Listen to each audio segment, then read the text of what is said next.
Hi, good morning, all of you. So let's start today's session. So in today's session, we will be continuing the same topic, pricing decision. And we have learned in last session that deciding the price of any goods or services which we want to sell is not an easy decision. We have to consider many factors before deciding that at what price we can sell our goods.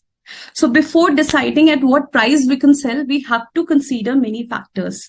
All right. Okay. Now, if you will see here, we have some methods of deciding the selling price of the goods. See, before considering these methods, what we have to consider before deciding the selling price of the goods using these method, we have to first check what type of market does exist for the for the product or services. First, we have to check what type of market, whether it is perfect competition market or monopolistic market or oligopoly market or monopoly market. We have to check what type of market does it exist.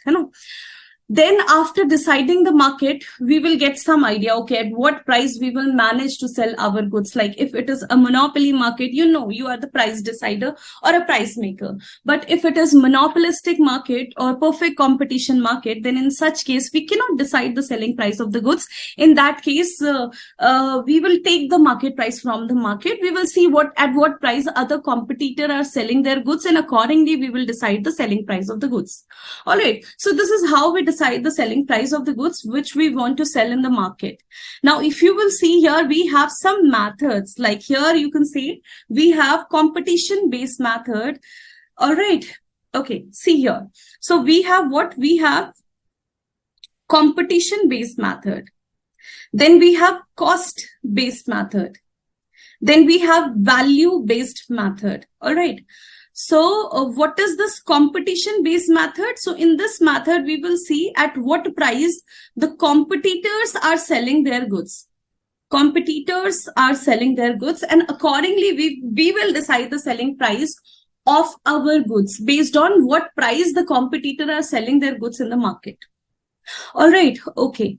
Then in case of competition-based method, means we will see at what price the competitors are selling their product. In this method, we will see what? We will see two methods here, going rate pricing method and sealed bid pricing method. Let's try to understand the meaning of these two methods first. So first is what? Going rate pricing method. Now, the point is that this method is based on what? Competition method.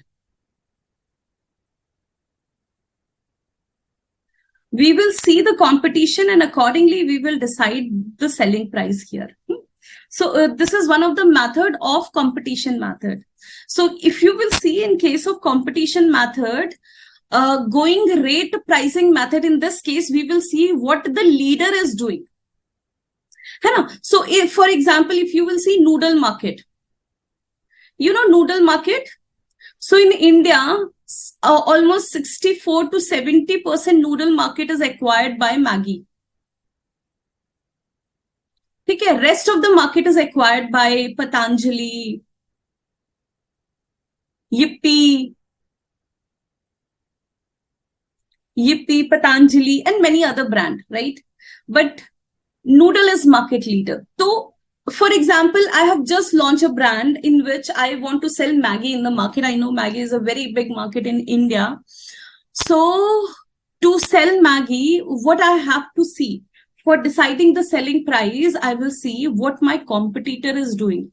Who is the market leader in this Maggi market? You can see out of all of them, who is the market leader? Not Patanjali, not Yippee. It's Maggi who is the market leader. Not Patanjali, not Yippee. And there are many other brand, like, I don't remember other brand, but Maggi, there are many other brands also, those who sell Maggi noodles. Sorry, those who sells noodle, but out of them, Maggi is a market leader. Now you can see here, when you want to decide the selling price of your product, you will first see at what price Maggi is selling their product. So you will see, though there are many other competitors like Patanjali, Yippee is a brand of ITC. And there is some other brand also, I don't remember exactly. But okay, there are many other brands also in noodle market. But who is leader? Maggie is leader. So when you want to sell your, for example, you want to sell here your noodle in this noodle leader. Like here, in case of noodle, Maggie is a leader. In case of chocolate market, Cadbury is the market leader. So in this way, you will see the leader and accordingly, you will decide the selling price of your product, right? So this method we use when we face difficulty while finding the cost. The market is highly competitive, homogeneous product you are selling in the market, right? So in such cases, we will follow what? Going rate pricing method. All right. Okay. Next is sealed bid pricing method. Now ma'am, what is this method? Sealed bid pricing method. What is it, ma'am? This method. What is sealed bid pricing method, ma'am? So if you will see in this market, you know what will happen? In this market, there will be bidding. What? Bidding. Now what happened? This generally happen in case of government contract, right? You know, government contract of like making of road or bridges, dam, or metro construction, road or metro construction or bridges or dam or school construction of school or construction of government hospitals. All right. So these are what? These are all contract. All right. These are all contract for construction or any other such contract like a supply of fruits and vegetable for Army, Indian Air Force, defense, right? Supply of food material to the defense, right? These are all contract. Now, what is this case? In this case, there is one buyer. Buyer is what? One buyer. And many seller. So in this market, we can have one buyer and many seller in the market. You can see this is an example. Like if you will see, if you have read this in newspaper, I've seen many times in newspaper, these government, they issue various tenders, you know, tender for construction, tender for various purpose, right? For the construction of school, hospital, supply of material. Even I have seen contract for even parking for defense area. All right. So government issue all these tenders.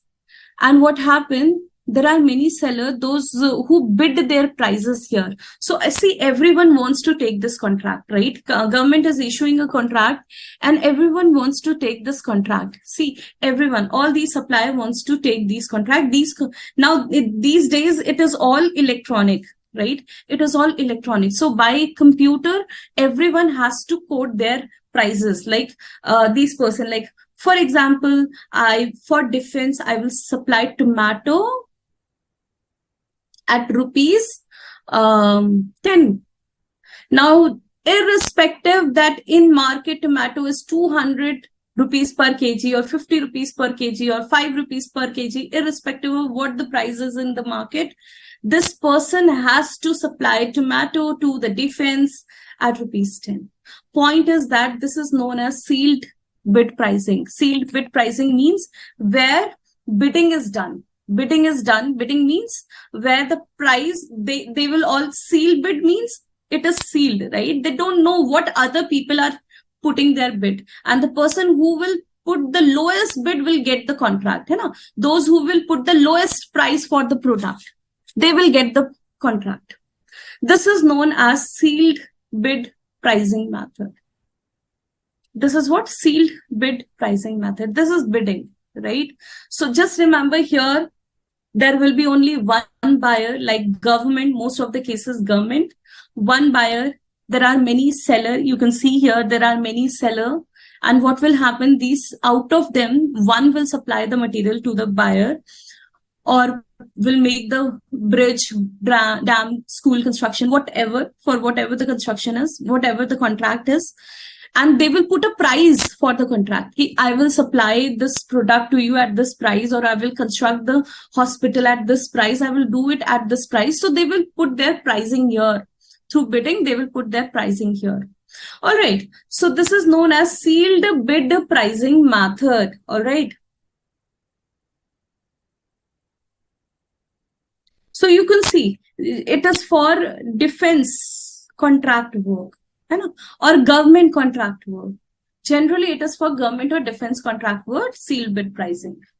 All right. And what will happen? They all, like whatever the supplier we have, they all will put their bid. Have you seen bid in movies? 1 rupee, 2 rupee, 5 rupee, 1000 rupee, 1 crore. So in this way, they are just bidding, right? And the one who will put the highest bid or the lowest bid, depend what type of contract it is, will get the contract. Okay. So when it is sale, when the government is selling something, so obviously highest bidding, and when the government is buying something, then lowest bidding. In this way, the government will see the lowest or the highest bidding and they will give the contract. But here it is sealed bid. So they don't know what other people are bidding, right? What other people are quoting their price. All right. So this is sealed bid pricing method. Now, we have learned about what? We have learned about two methods. Both of these two methods comes under competition based method. Like if you will see going pricing rate, we have observed that in the market there are many competitors.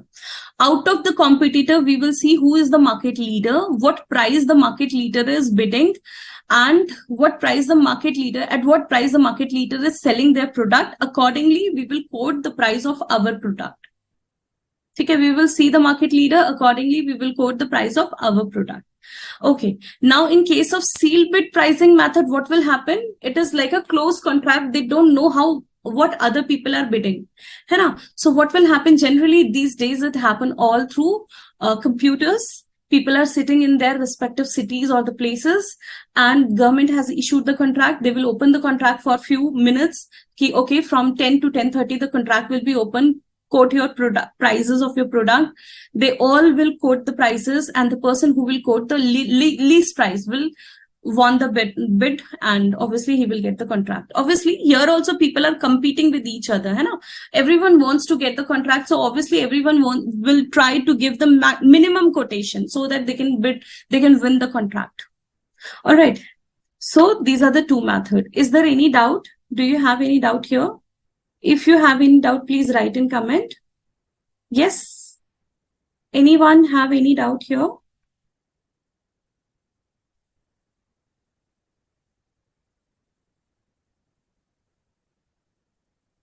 Okay, Namita, see, your doubt is not related to the session. All right.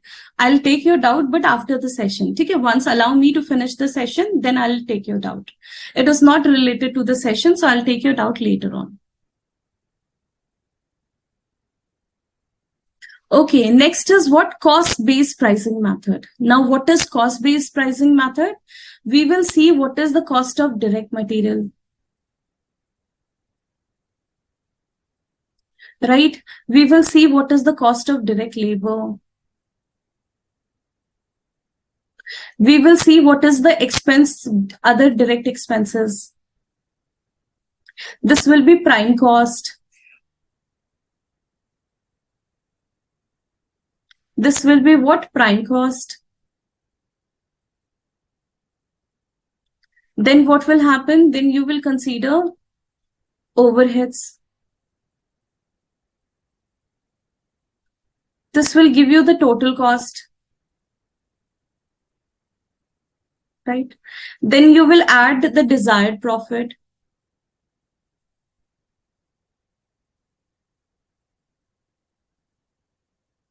What profit do you want to earn? Desired profit. You will add it so that you will get the price you want to quote for the product. What price do you want to quote here? Right? You will get the price which you want to quote for sale of the goods. All right. So this is what cost-based method, where we will first see what is the cost of the product. right? Then you will add the desired profit. You will get the selling price at which you can sell the product in the market. Generally, we follow this method in case of monopoly market. When the market have monopoly in the, when a product or services have monopoly in the market, then we use this method, cost-based pricing method, when the product or services have monopoly in the market. All right. Okay. Next is value-based pricing method. Now, this one is important. All right. True economical value and perceived value. Let's try to understand this.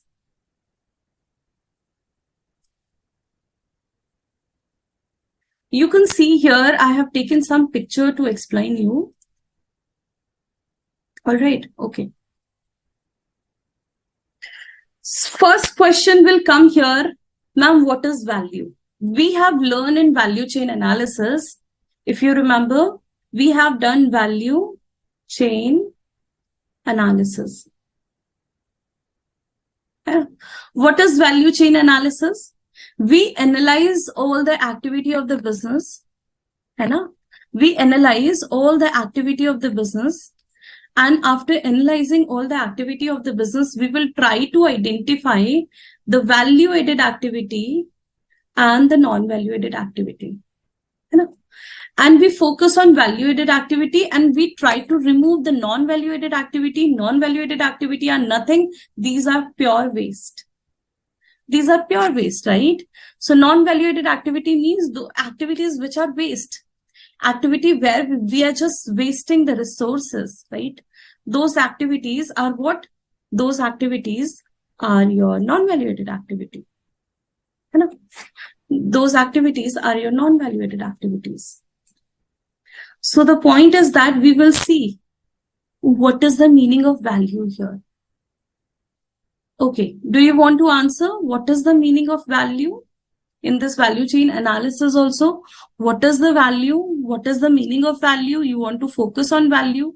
You want to remove all the waste and you want to focus on value. So what is the meaning of value here? Yes. What is the meaning of value here? You know what is the meaning of value? Value means something for which the customer is willing to pay. You are giving something to the customer for which the customer is willing to pay you some money. You're giving some special thing to the customer for which the customer is willing to pay you the money. So value is something, you are giving something to the customer. You are giving something to the customer for which the customer is happily willing to pay you the money. You are giving something to the customer because of which customer is so happy and the customer is willing to pay you the money. Okay, so if you will see in this picture, right?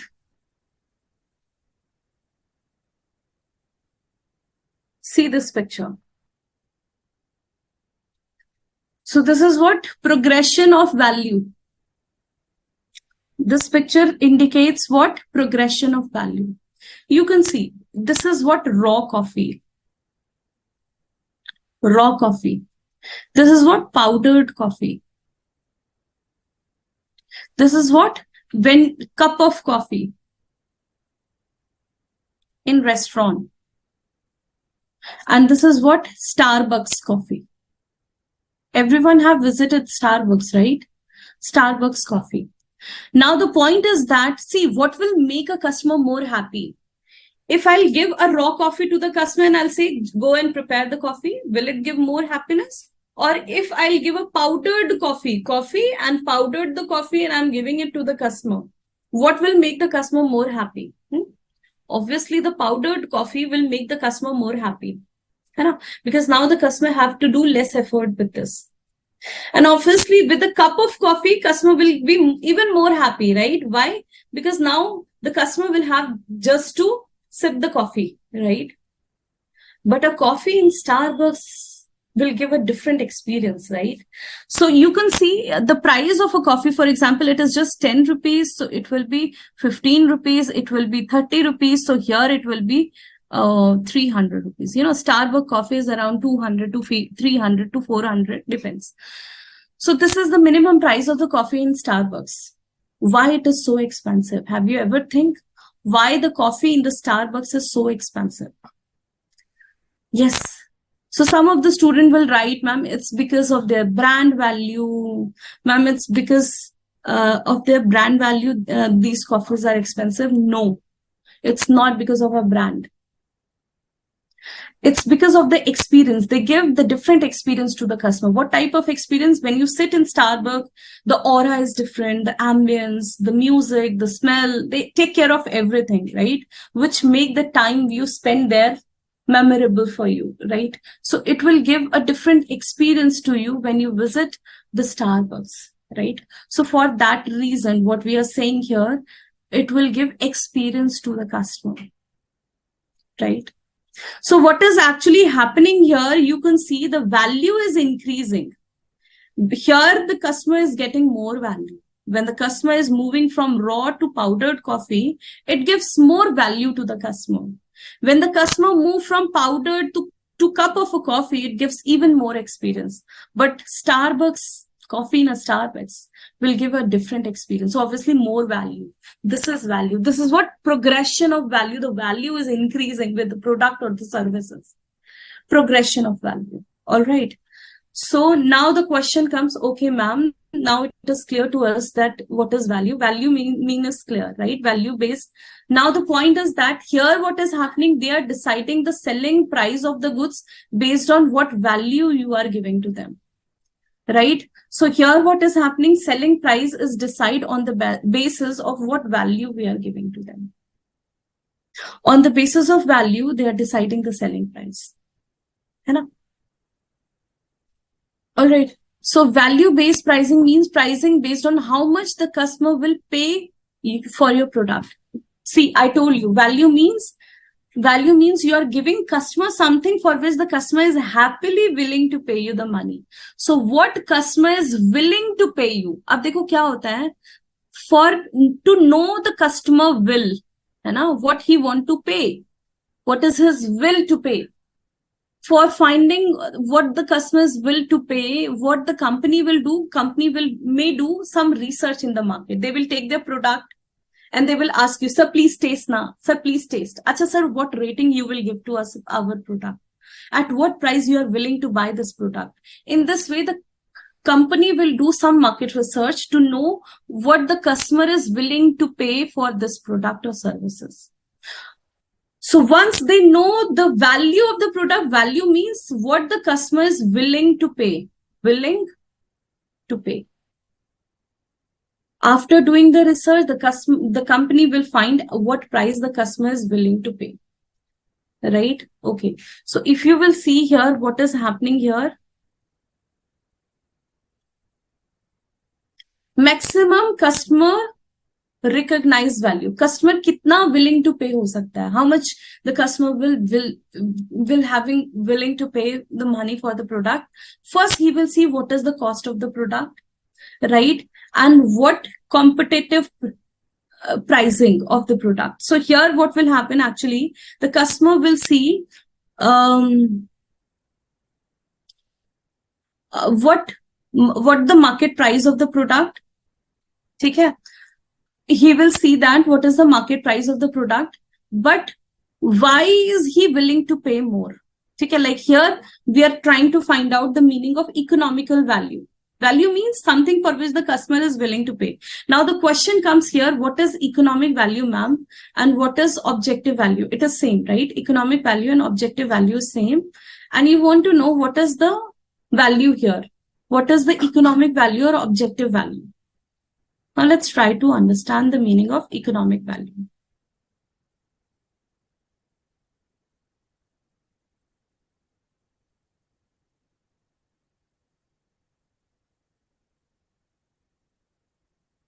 Okay, so see what is written here.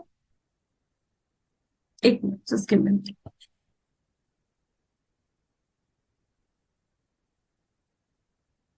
Give me 1 minute.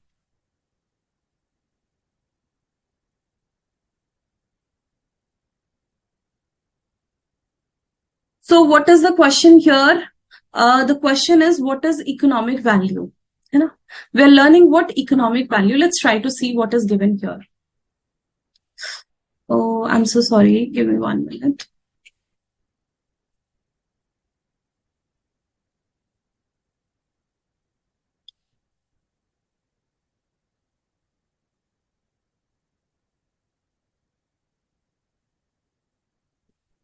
So now, what is economical value here? It is a measure of benefits that a product is intended to deliver to customer relative to other product. ठीक है? अब देखो, what is it? Other product, like, let me compare, huh? Like Maggie and Patanjali noodle. ठीक है? Now, Patanjali noodle is also good. People eat Patanjali noodle. But what Maggie is giving as compared to Patanjali? What more benefit the Maggie is given as compared to Patanjali? Huh? You know, the taste of Maggie is unique. And actually, it's a trade secret. No one knows that how they prepare the tastemaker of Maggie. Okay, so the point is that economic value means what price the people are paying for other competitor, and what extra price the customer is willing to pay us. What extra price the customer is willing to pay us. Why the customer is willing to pay this extra price to us? Because we are giving some extra benefit which other product or services are not giving to the customer. We are giving some extra benefit to the customer which other brand is not giving here, which other product or services is not giving here. We are giving such benefit to the customer. All right. So what is it? Economic value means how much would I pay for a nice cup of coffee? You will ask the customer. If we will give you a coffee better than this, a product better than this, a product better than Patanjali, what will you pay? What will extra amount you can pay? Okay. So what is it? This is a measure of benefit a product is intended to deliver to the customer relative to other product. What more benefit your product is giving to the customer other than other competitor? What more benefit you are giving to the customer without considering whether, ठीक है? अब देखो, अब यहाँ पे very nice point to understand. देखो, if I'll ask you people, I ask this to the student, have you ever thought that why this coffee is only 30 rupees to 50 rupees, right? Coffee in a restaurant, you can easily get for 30 or 50 rupees. But the same coffee price is 300 rupees in Starbucks, right? So my question is that, have you ever think why the coffee is so expensive in Starbucks? Can you answer me? Why the coffee is so expensive? Now, some of the student may write, ma'am, because of their brand value. Ma'am, they have created a brand in India. So just because it's a brand, it is expensive. No, right? That means when you say this, it's because of the brand it is expensive. That means you don't know actually what benefit you are getting here. Whether you recognize the benefit or you do not recognize the benefit. See, you are saying the coffee is expensive because of the brand. My father, if he will go to the coffee, if I'll take him to Starbucks, he will say, oh, so expensive coffee, 300 rupees per cup. It is expensive because of the brand value. The brand is expensive. For that reason, the Starbucks coffee is expensive. So he will say like this, right? But if I'll go to the coffee place, I'll say Starbucks coffee is expensive because they have given us some experience which we will get nowhere, right? The ambience is so good. The sitting arrangement is so good, right? And the music, the smell, everything is so good, right? So they are not just charging the money for the coffee, but they are charging the money for the environment, for the experience they are giving us, right? The sitting place, the arrangements, everything, for the ambience, right? So they are not giving you, they are not charging you the money just for the product. They're charging you the money for the ambience they are providing you, right? So I've just given an example. So for example, my father is going to Starbucks place and I'm going to Starbucks place, right?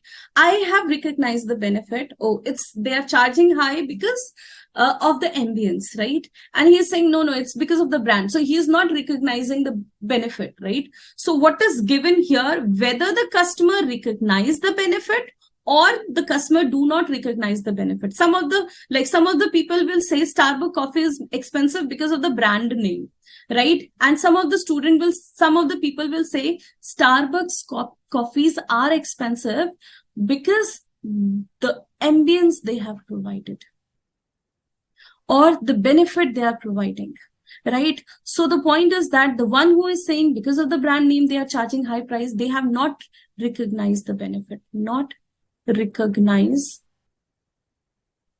the benefit. The benefit or do not recognize the benefit, but actual reality is that the company is actually giving the benefit to the customer. And a company is actually providing some value which is different from other competitor. Starbucks provide a different value to the customer as compared to other competitor. So the point is that this extra benefit which you are giving to the customer is known as economic value, right?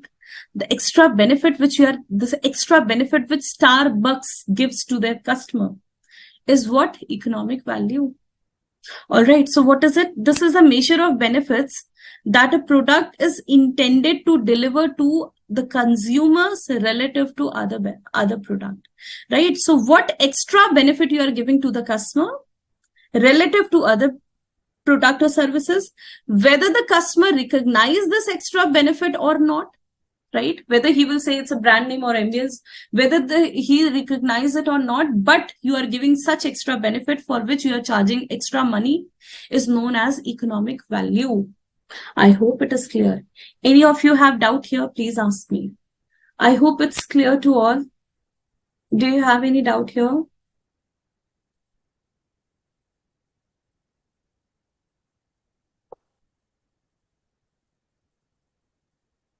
Okay, you have not get any such experience in Starbucks, CP. See, but if you will make the comparison, it is different, right? If you will make the comparison, okay, I know it's very crowded. In CP, I know it's very crowded, but still, if you will make a comparison with a restaurant, if you will go to any restaurant in CP, the restaurant will be even more crowd, will have even more crowd, right? It will be even more crowdy, right? Comparatively, it will be better, what I know. Okay? Comparatively, it will be good and better. So value means something for which the customer, you are giving some extra thing, extra benefit to the customer for which the customer is willing to pay you the money, right?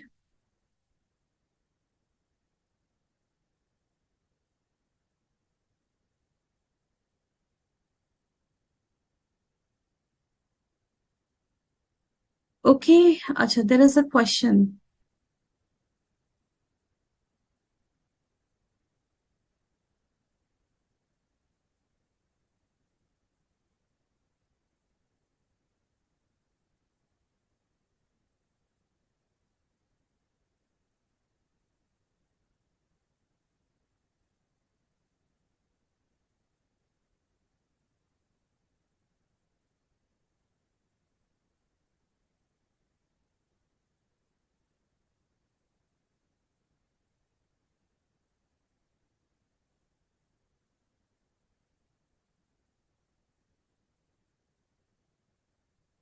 Okay. See, in case of going rate pricing, we will see it is given here that what will happen, a student asks a question, so I'm just clarifying it. If you will see the use of such practice of pricing is especially you, just give me 1 minute. See, it is given now how we decide the price average level charged by the industry. And we will keep the leader in mind, what the leader is charging here. Going rate, मतलब what rate at what an average rate is going in the market for selling the product. Okay, so we have learned about the economic value, right? Total economic value means here, what is it? So the total economic value here means the cost of the next benefit, next best alternative, and the value of performance differential. Why your product is performing so different, right? And you are charging the money for the differential. All right. Why the product performs so different and we pay the money for the differentiation. Acha. So one of the student asked me about the Starbucks. See, you cannot compare a coffee of Starbucks with any brand. Do you agree or not? See, I know you cannot compare the taste of Starbucks coffee with any other brand. I just can't compare it. It's so good, right? So the point, and I see they actually do a lot of research. If you will do a research on Starbucks brand now, so for the coffee taste, they have done a lot of research and they have different type of taste of coffees. You will never get such experience in any other brand. They give you the extra benefit, right? So value of performance differential, their performance is different.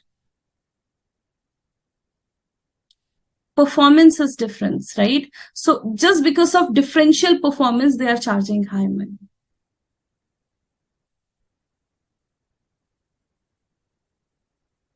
Right? So you can understand how value of performance differential. We will see why the performance is different, why the performance of Starbucks is different. We will see this. Okay? And because of which they are charging the money, right? So the most powerful way to grow the organization is to deliver the value to the customer. You can see from chapter 1, we are talking about value. From chapter 1, if you will see from chapter 1, we are talking about giving value to the customer. From value chain analysis to even in this chapter, we are talking about give value to the customer. Value means something for which the customer is willing to pay the money. देखो, we use a word in Hindi, ठगना है. तो customer को ठगना नहीं है, right? Customer को हम कुछ दे रहे हैं. We are giving something to the customer. We are giving some valuable thing to the customer for which the customer is willing to pay the money. So why the customer is paying you the extra money? Because you have given them some extra benefits, some extra performance, right? So if you want to grow your organization, give the value to the customer. So value can be in any form. It can be in the product. It can be in the services. Value can be in any form. It can be in product form. It can be in services form.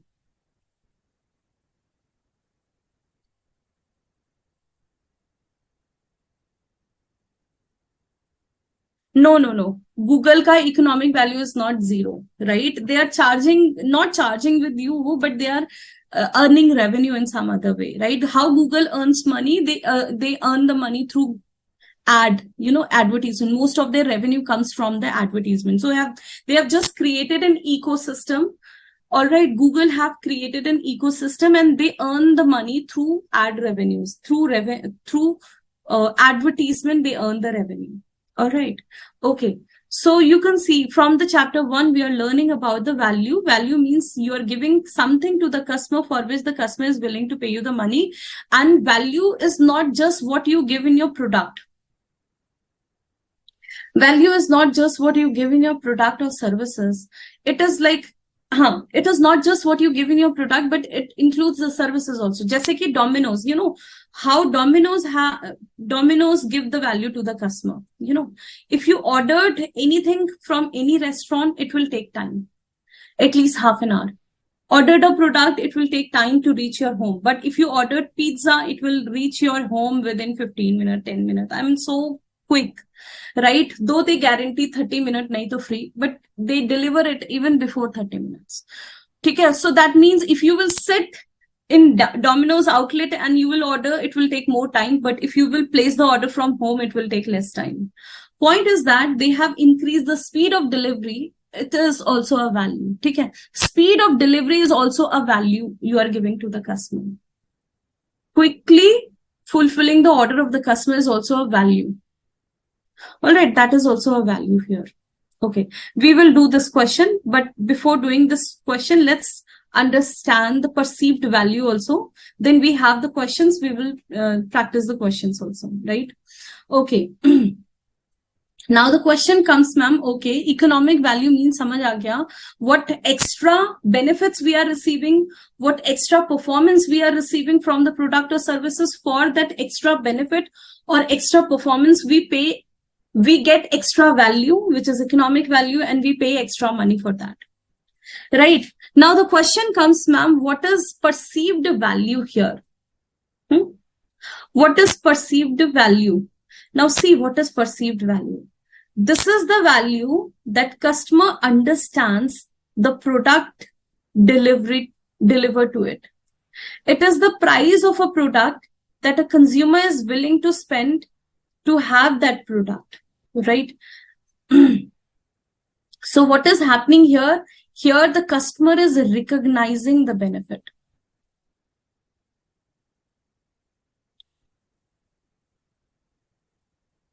And he's paying the money. Like in Starbucks, I gave you the example, me and my father, 2 person visited Starbucks.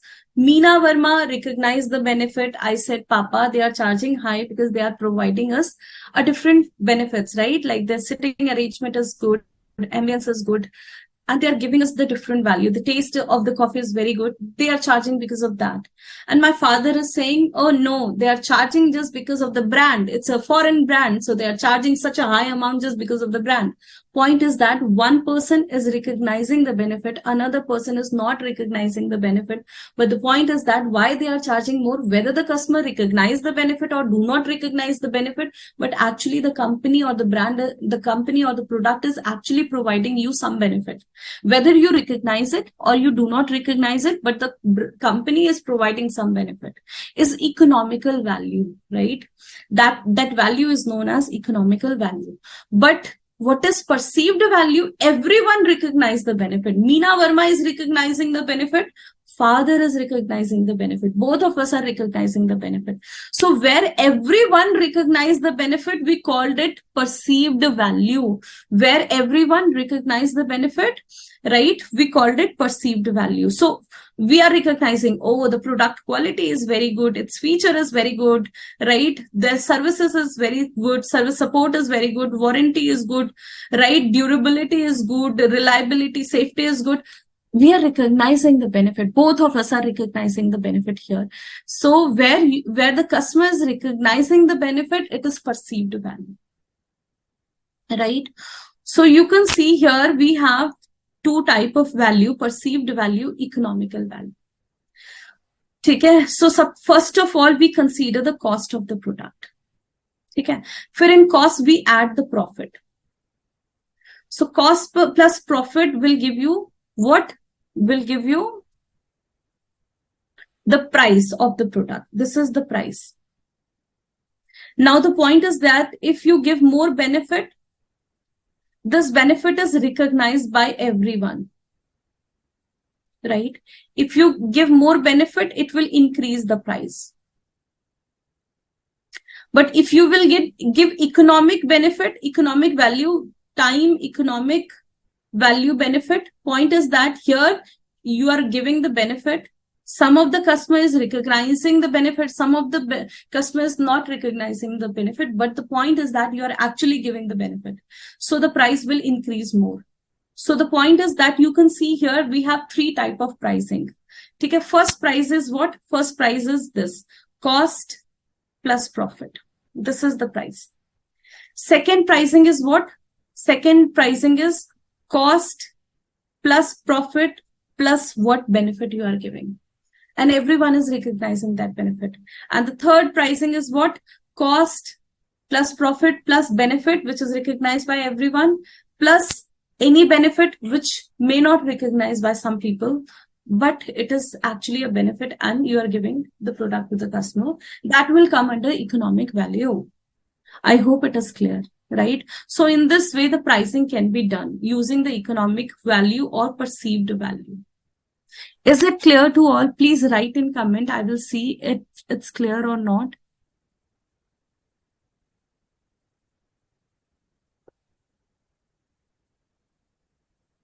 Okay.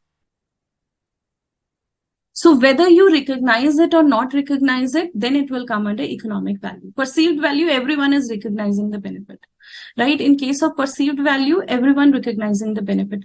But in case of economical value, some people are recognizing the benefit, some of them are not recognizing. Like Namita told us that, ma'am, I have been in Starbucks, I didn't recognize any benefit. Some of the customer will recognize that benefit, some of the customer will not recognize the benefit, but it is actually a benefit, extra benefit, right? Okay. I hope it is clear. Good. Now, let's take some question here, and then we will go. Let's take some question, and then we will take the next topic, right? This is the next topic we have. Pricing of the product under recession. So, jab dunya mein recession chal raha ho, right? What price you will charge from the customer? Baad mein, right? We will do this later. Let's do some numerical first, right? Okay. Let's do the value wala first, then we will do the cost wala. I have a question on both. So what do we have to find here? Total economical value. Read the question. Read it. Read the question, then we will do it.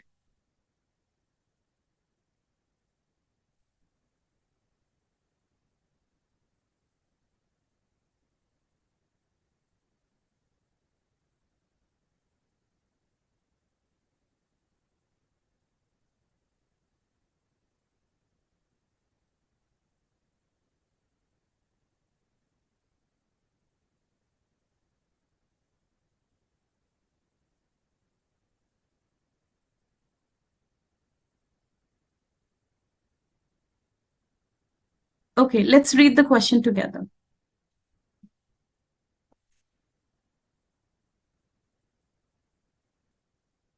What is the question? A customer wants to buy a system for a single year, after which it will be scrapped. ठीक है, तो ये जो भी है, the customer will buy the system for 1 year only. ठीक है, after it will be scrapped. With a plan to use it for 2500 hours. For how many hours it will be used? 2500 hours. All right. What is the question? The cost structure of similar product is what? System X, System X2. Operating cost per hour is this. Probability of system crash is this. And the pricing of system X is this. Question is what? Find the total economical value of this product.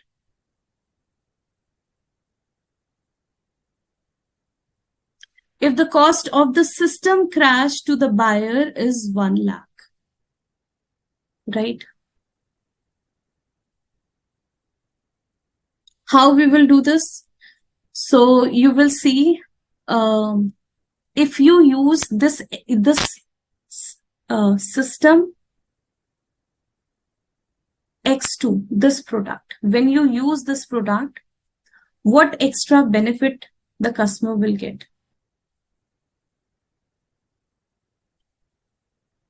What extra benefit? What extra benefit this product will give to the customer?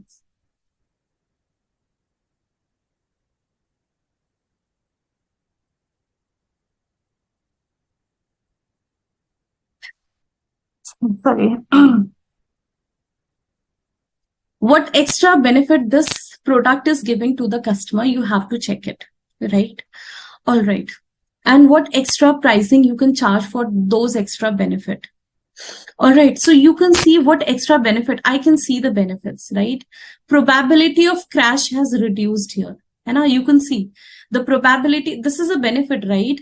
The probability of crash reduced here by 0.5% instead of 10%. Can you imagine? From 10% to how much? 0.5% only, right? the system crash probability has reduced a lot, but the cost has increased. So here saving will increase, and because of that the cost is increased. How much cost is increasing? From 5 to 7.5, right? So this is what the extra benefit you are having here, what that the system crash probability of system crash is reducing here, right? And because of which you are paying the extra cost. All right. Now, what is written here? If the cost of the system crash to the buyer is 1 lakh, 1 lakh is the cost of, if the system will crash, the cost will be 1 lakh. And you have reduced that probability, right? So obviously it will save some money here. Say yes or no. It will save some money here. Yes or no? Now the question comes here, how much money will be saved here and what will be the cost you will incur, right? Okay, so you can see here, what do we have here? System crash cost, matlab this cost is what? 1 lakh rupees. System crash cost is 1 lakh and you are saving something. How much? Whatever you are saving. You can write it in this way. 1 lakh into 10%, 1 lakh into 0.5%, you are saving this. Or 10 minus 0.5% into 1 lakh, you are saving this money for the company. So you can write it in this way also if you want. 10 minus 0.5%, right, into 1 lakh, right? This is what you are saving. Acha, what is the cost you are incurring per hour? The cost is increasing from 7.5 to 5. So how much cost is increasing here? Rupees 7.5 from rupees 5 per hour. How many hour is planned to use? 2500 hour. 2500 hour, right? So this is increase in saving.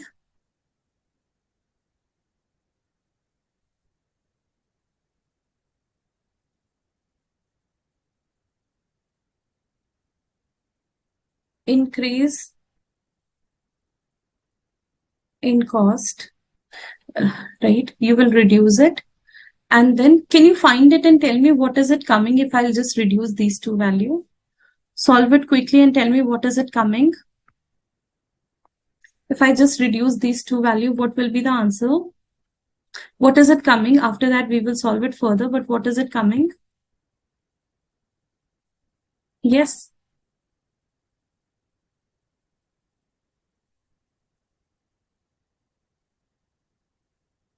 Do you want me to do this? Okay, let me do this.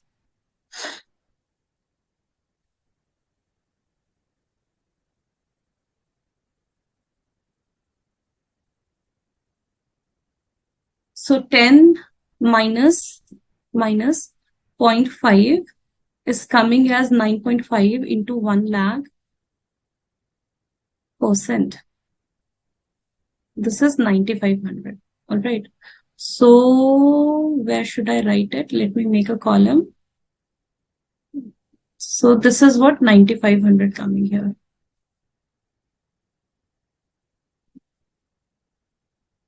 Rupees 9,500 is the saving, right? Let's see what is the cost. So 7.5 minus 5. This is coming as 2.5 into 2,500. 6250 rupees. 6250 is a cost, right? Subtract them. What will you get? 9500 minus 6250. 3250. Right? This is the saving you are getting here. This is what performance differential you can say. Performance differential. extra benefit, you can say. This is what the extra benefit you are giving to the customer. So how will you find the true economic value? So the true economic value will be the price, existing price, the other competitor are charging is 37,500, and what true economic benefit you are giving to the customer, right? This will be total economic value. What is it?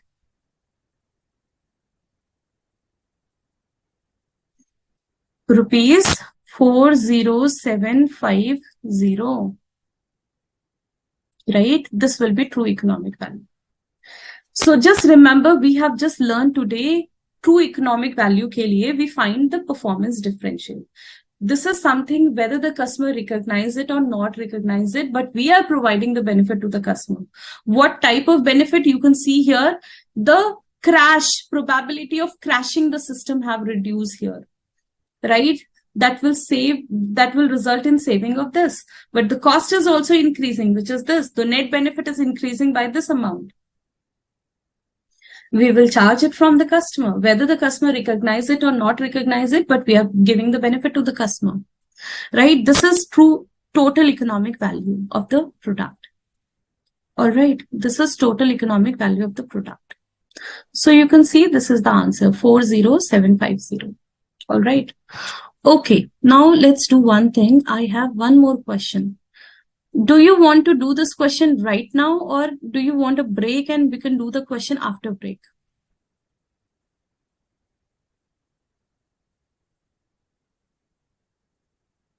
I have this question now. So it's a long question. It will take around time. It will take around 1 hour. I think at least 30 minutes it will take. Let's do one thing. Let's take a break first and then we will do this question. It will take time. Otherwise, I can take this question first. Let's take a break first.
welcome back. So let's start the session.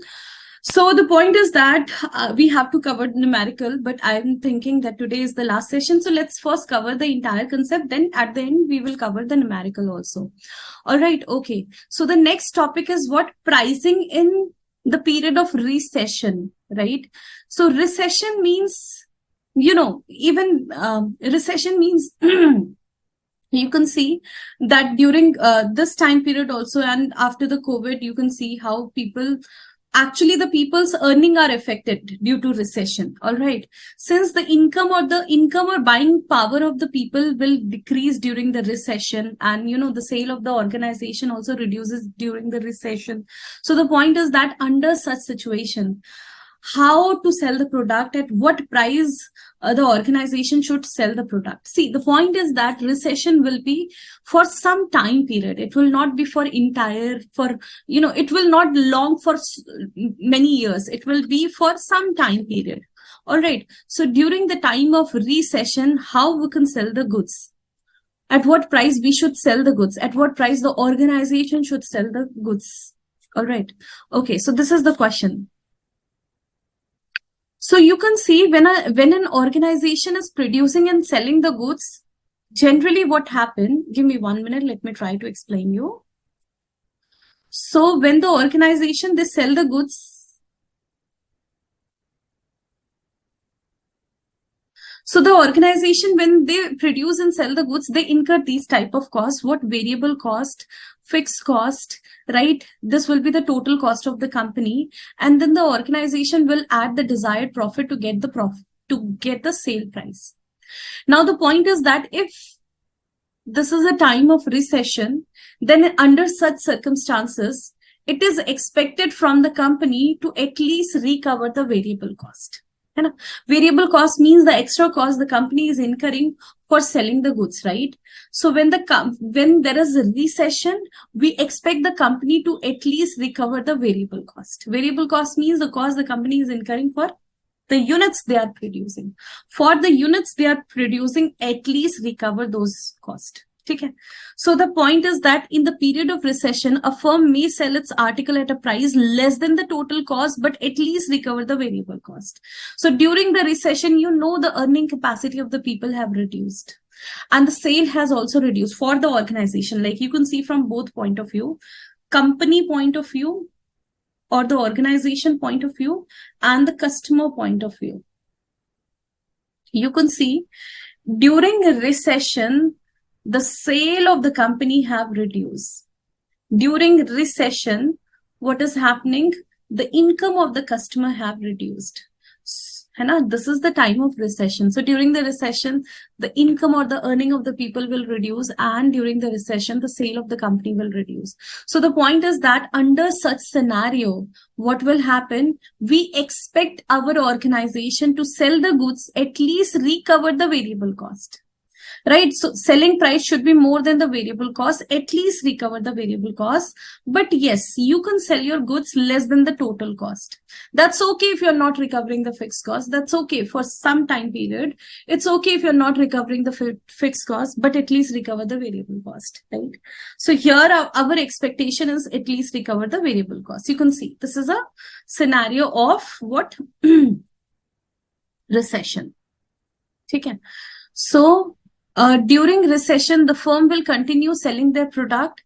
Price is less than the total cost, but above the variable cost for limited time period, because that the recession will not continue for long time period. It will be for certain time period, and for that certain time period, we can sell our goods at this price. All right, we can sell our goods at this price. Acha, that's it. What else? So if you will see here, what else do we have here? The firm can continue to produce and use the services of skilled employees. Now, what is the point of selling the goods at less than the total cost? See, during the recession, we have one option: shut down the business. Okay, if it is recession, that's okay. Shut down the business. So instead of shut down the business, why it is even though it was complete lockdown, they continued their business. They did not shut down their business completely for a reason. You know, what are the reasons? First, to retain the skilled employee. You cannot if you will shut down your business completely, what will happen? Maybe you will lose your some skilled employee, some very honest employee. There are some employee, those who are very loyal toward their organization, they are very honest toward their organization. And once you will shut down the business, maybe these employee will leave the organization, and once you want to reestablish the business, you will not get those skilled employee, है ना? So the point is that do not shut down the business completely. Don't shut down it completely. This is not a good strategy. Do not shut down the business completely. All right.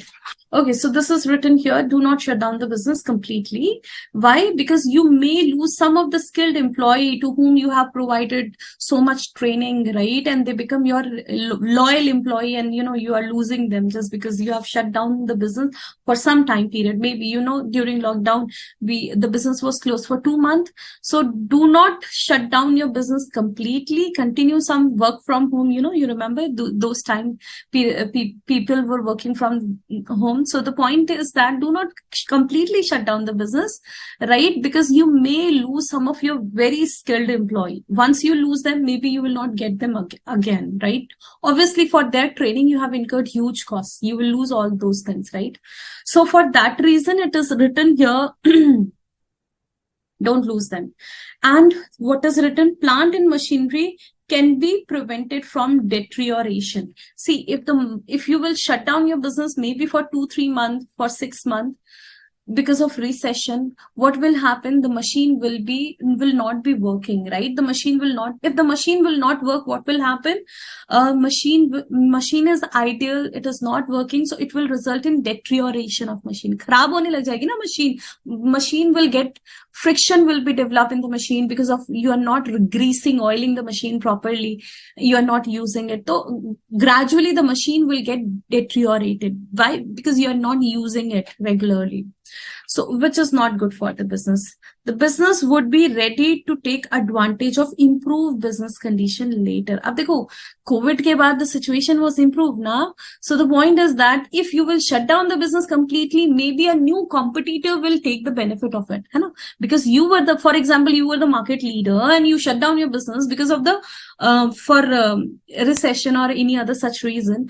What happened? If you discontinue your business for even for small time period, it will give the opportunity to some other organization, and you will lose the benefit of when the condition will improve, right? You will lose the benefit of gaining the market, and maybe in the same market some other competitor will enter, and some other competitor may manage to capture the market.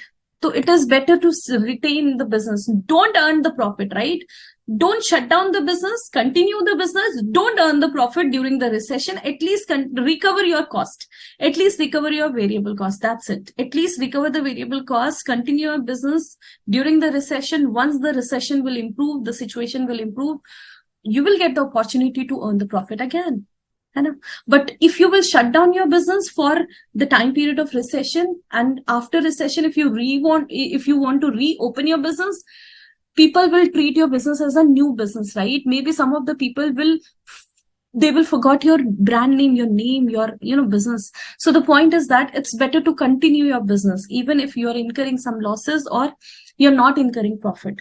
Better to continue your business, right? It will help you to retain the skilled employee, loyal employee. It will help you to maintain your machinery in working condition. They are not getting deteriorated, right? And obviously no competitor, right? Because if you shut down your business, you will give opportunity to some other organization, some other competitor. If you will remain in the business, though you are not incurring profit, what will happen? It will not give the opportunity to the competitor to enter in the market. So this is the point, right? If you shut down your business, it will give opportunity to other competitor to enter the market, which is not good for the business.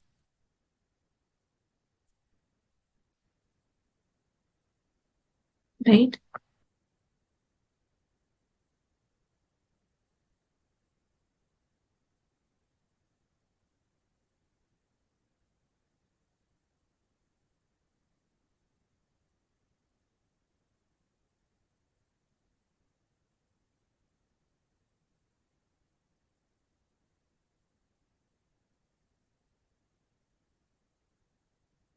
Okay, next.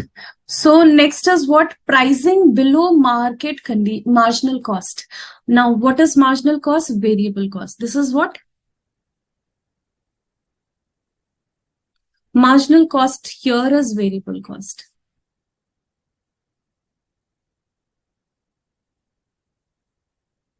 Right?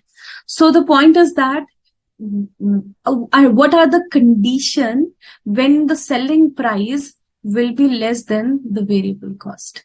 What are the condition when the selling price will be less than the variable cost? This is the question. All right. Okay.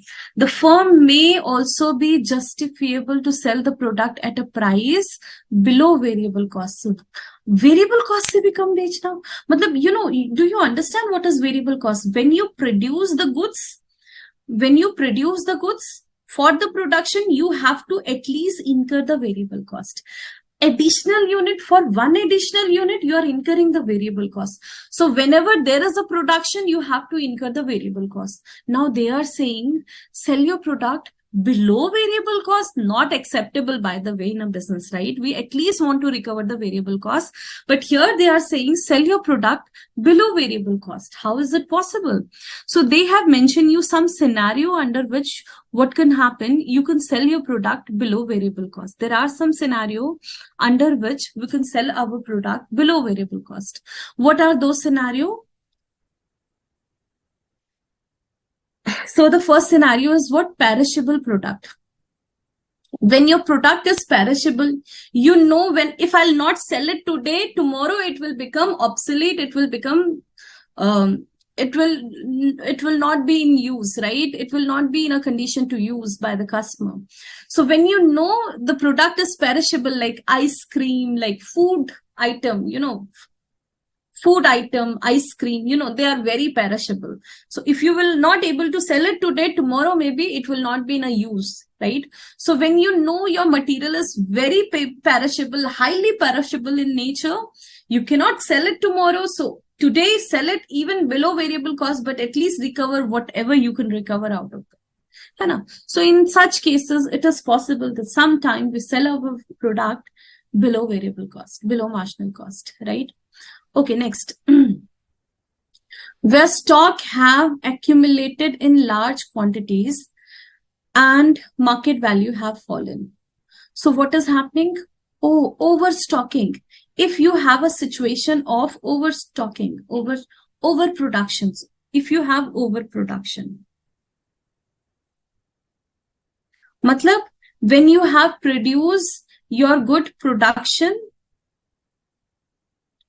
is more than demand in the market. You have produced much more than the demand in the market, right? And you know that in future, the market price of the product will fall. Production is more, matlab supply is more, you can supply more goods, but demand is less. So you know that market price will reduce. In such case, better to sell your product at whatever price, whatever you can recover. So under such scenario, it is possible that you can sell your product even less than variable cost, because if I will not sell, maybe these product, I'll not able to sell it in future. It will remain in the stock. And then I have to incur what? Carrying cost, right? Warehouse, rent, and obsolete carrying costs, all the carrying costs. So the point is that if I'll not sell them, maybe it will result in increasing the carrying cost of the company. All right. Okay. So where stock have been accumulated in large quantities, maybe because of the overproduction, the stock is in huge quantity, and you know that in market, the market price of the product will fall down. Okay. This will save the carrying cost of the stock. Okay. So what will happen? This will save the carrying cost. If you will sell them right now at whatever price possible, right, even below the variable cost, better sell it, because it will result in increasing the carrying cost. It will result in increasing the carrying cost of the company. Next, to popularize the new product. Acha, I gave you an example, if you remember. Initially, Jio sold their product for free. Na? Initially, mobile data plan, Jio sold their product for free. I remember for 90 days, it was completely free. Why? to penetrate the market and to capture the entire market. So the point is that to popularize your product in the market, you're selling, you're not even recovering your variable cost. You're not recovering your total cost. You're providing it for free or just recovering. And later on, they have provided Jio for rupees 90 for how many? 3 months. They were charging 30 rupees for 1 month, free calling, free messaging. Payment was just for mobile data usage. What was that? Actually, they have planned all these things just to popularize their product in the market so that everyone should know what is mobile data. Because, when it was first launched in 2015, people, we never had experience of 4G. We never had experience of, mobile data plan, right? Internet usage was very less in India before that, before this Geo revolution. So the point is that to popularize your product, maybe you're selling your product for free or recovering very less price, even less than variable cost. By the way, predatory pricing is not allowed, right? It is illegal. But predatory pricing ka matlab where you are selling less than variable cost and your intention is to kill the competitor. Like Jio had this intention to kill the competitor, and actually they killed the competitor, right? Voda, Idea, they're out of the market, and many other like Oppo, or like Tata Docomo, Reliance Communication, and BSNL, MTNL, they were all out of the market. Predatory pricing is not allowed. It is illegal in the country, right? Predatory means where the selling price you have reduced so much or you're selling it for free with an intention to kill the competitor. But here, what is your intention? To recover at least whatever you can recover. Here, the scenario is different, right? If you will not recover, your carrying cost will increase because, or your perishable product, your product is perishable, it will become obsolete and next day you have to throw the product. So better to sell to recover whatever you can recover out of it. So here the scenario is different. It is not, you do not have intention to kill the competitor here. It is not predatory pricing here. All right, it's not predatory pricing. Okay. Next, where such reduction enable the firm to boost the sale of the other product. So maybe product sale of, maybe the sale of one product is increasing the sale of other product, right? So in such case, you can reduce the price below variable cost. Sale of one product increases the sale of other product, like razor blade strategy, razor blade strategy, razor blade strategy. So, razor company, they sell it at very less price. Razor blade strategy, it's a strategy, by the way. So they sell it at very less price, sometime even below variable cost. Why? So that, with razor, people will buy blade. And the company were actually earning the money from the blades. They were charging high price from the blade, more than their total cost, right? So the sale of, see, if the people will buy the razor, later on they need the blade, because in a razor there is only one blade, right? And then later if you want to keep using the razor, you have to put more blade in it. So the point is that the company was not earning. This is very old strategy. These days, people are using plastic razors and all that do not need to replace the blades. But very old strategy when people were using that iron steel wala blazer, right? Where people need to put the blades, right? So the point was the company's strategy was not to earn the money from the razor, but the company's intention was to earn the money from the blades, right? So where the sale of one product will boost the sale of other products. Sale of razor, though you have reduced its selling price less than variable cost. So sale price is less than variable cost, though you are not at all earning any profit from the razor. But what will happen? Sale of blade will be opposite, right? Selling price will be very high. It will be very high as compared to total cost, right? And the company will earn all the profit from sale of blade. So here, in such cases, it is possible that the company sell their product at less than the variable cost. I hope these points are clear. If you have any doubt, please write in comment. I can see your doubt. Do you have any doubt? Yes?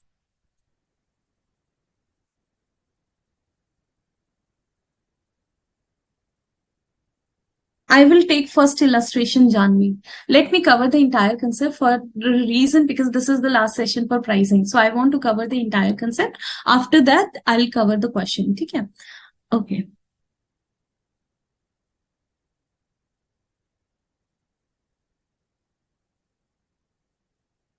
I hope, Namita, it's all clear now, recession topic. One thing to remember, I have explained everything, right? All these points. I have explained all these points, right? Okay, now next pricing is what? Strategic pricing of new product. When you want to introduce a new product in the market, how the pricing strategy you will keep, right? We have this topic. For a new product, we follow either market penetration technique or skimming pricing strategy. When you want to introduce a new product in the market, either it will be what? Skimming pricing strategy and market penetration strategy. Dear, this is something I have already explained, but if you want, let me explain it again quickly. ठीक है, तो देखो market penetration का example again जियो. ठीक है, initially for 9 months Jio plan was free. ठीक है, free. They sold their mobile data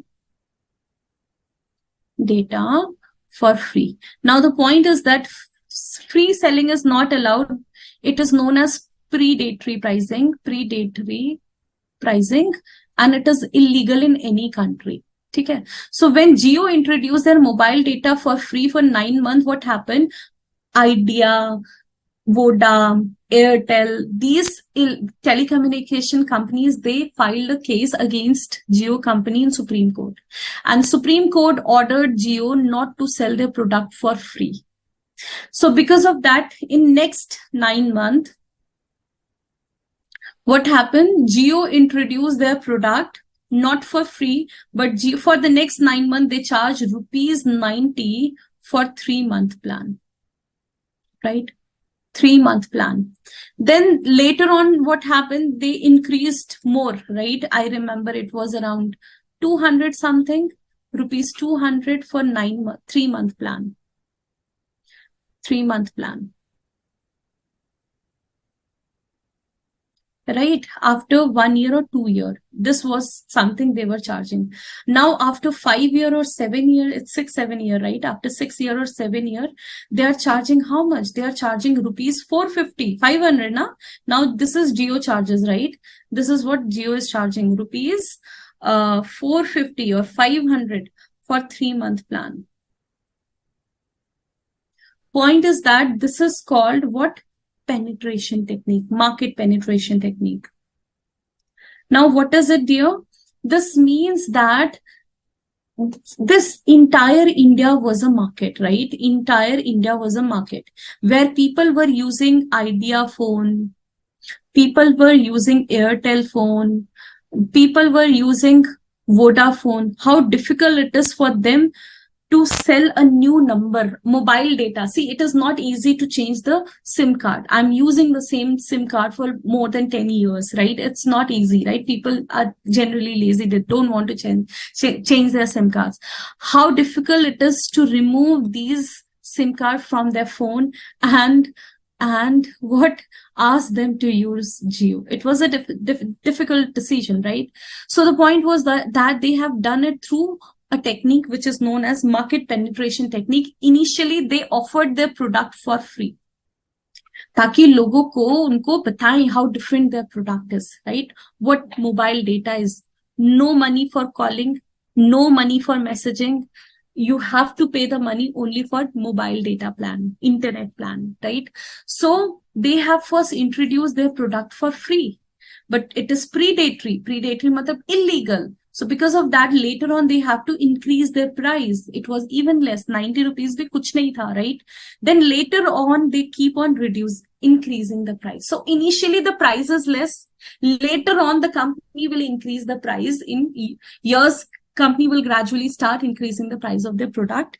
So initially, you can imagine when the product was free, the company was not recovering any revenue. Even here also, the company was not recovering any revenue, though they have incurred, 2.5 lakh crore ka investment. Even in such situation, the company was not earning revenue for initial maybe 1 or 2 years. They have not earned revenue. They were just focusing on penetrating the market of entire India, just capturing the market of entire India.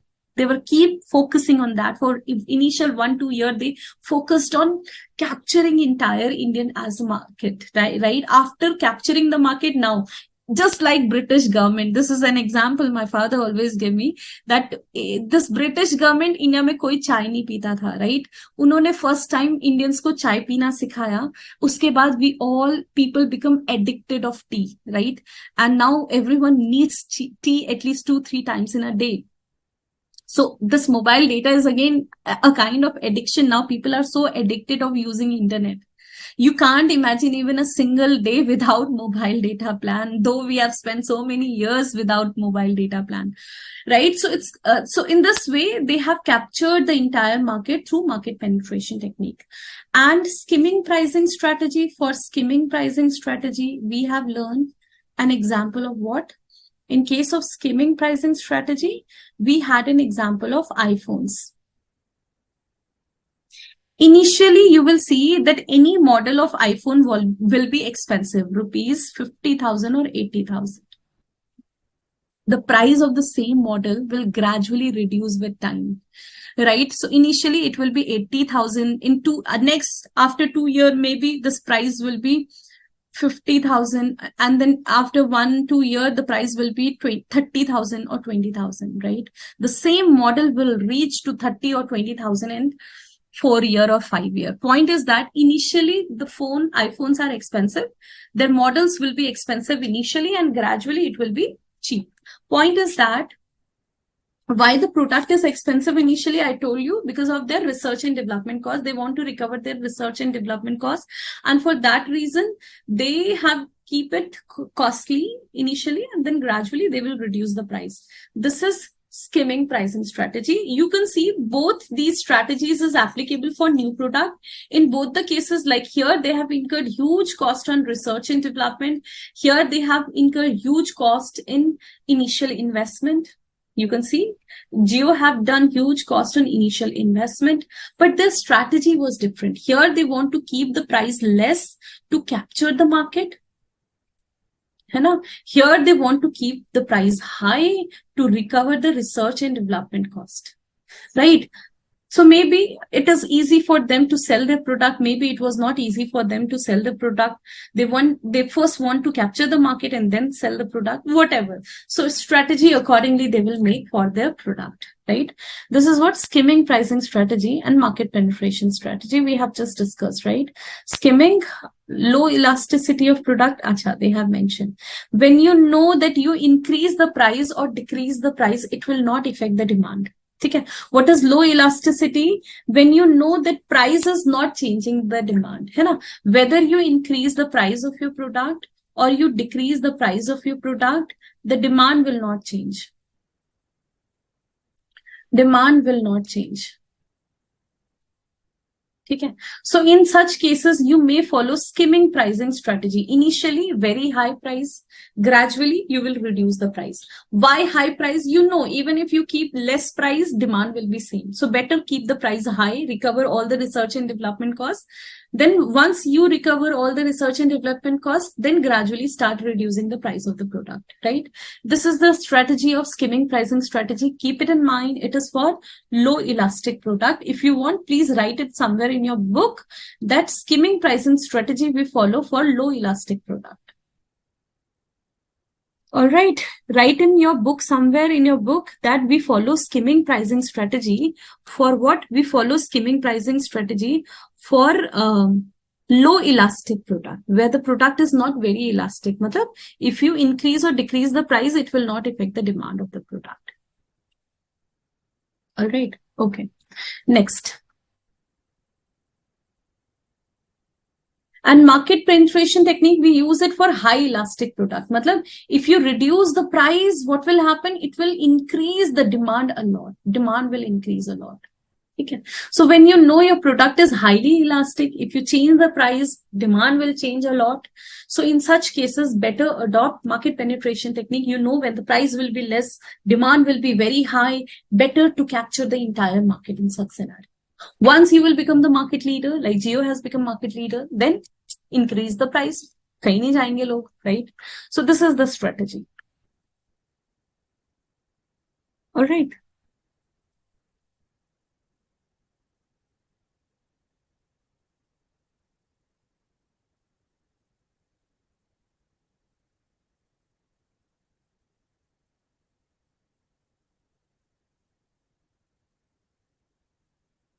Acha. Now they have mentioned you 3 circumstances under which market penetration technique can be adopted.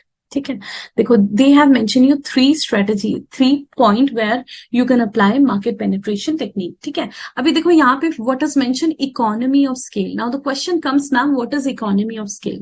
See, you know fixed cost. Fixed cost. So for example, my fixed cost is 1 lakh rupees.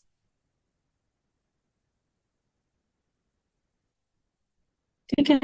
So the point is that 1 lakh is my fixed cost. If I produce 100 unit, what will be my fixed cost per unit?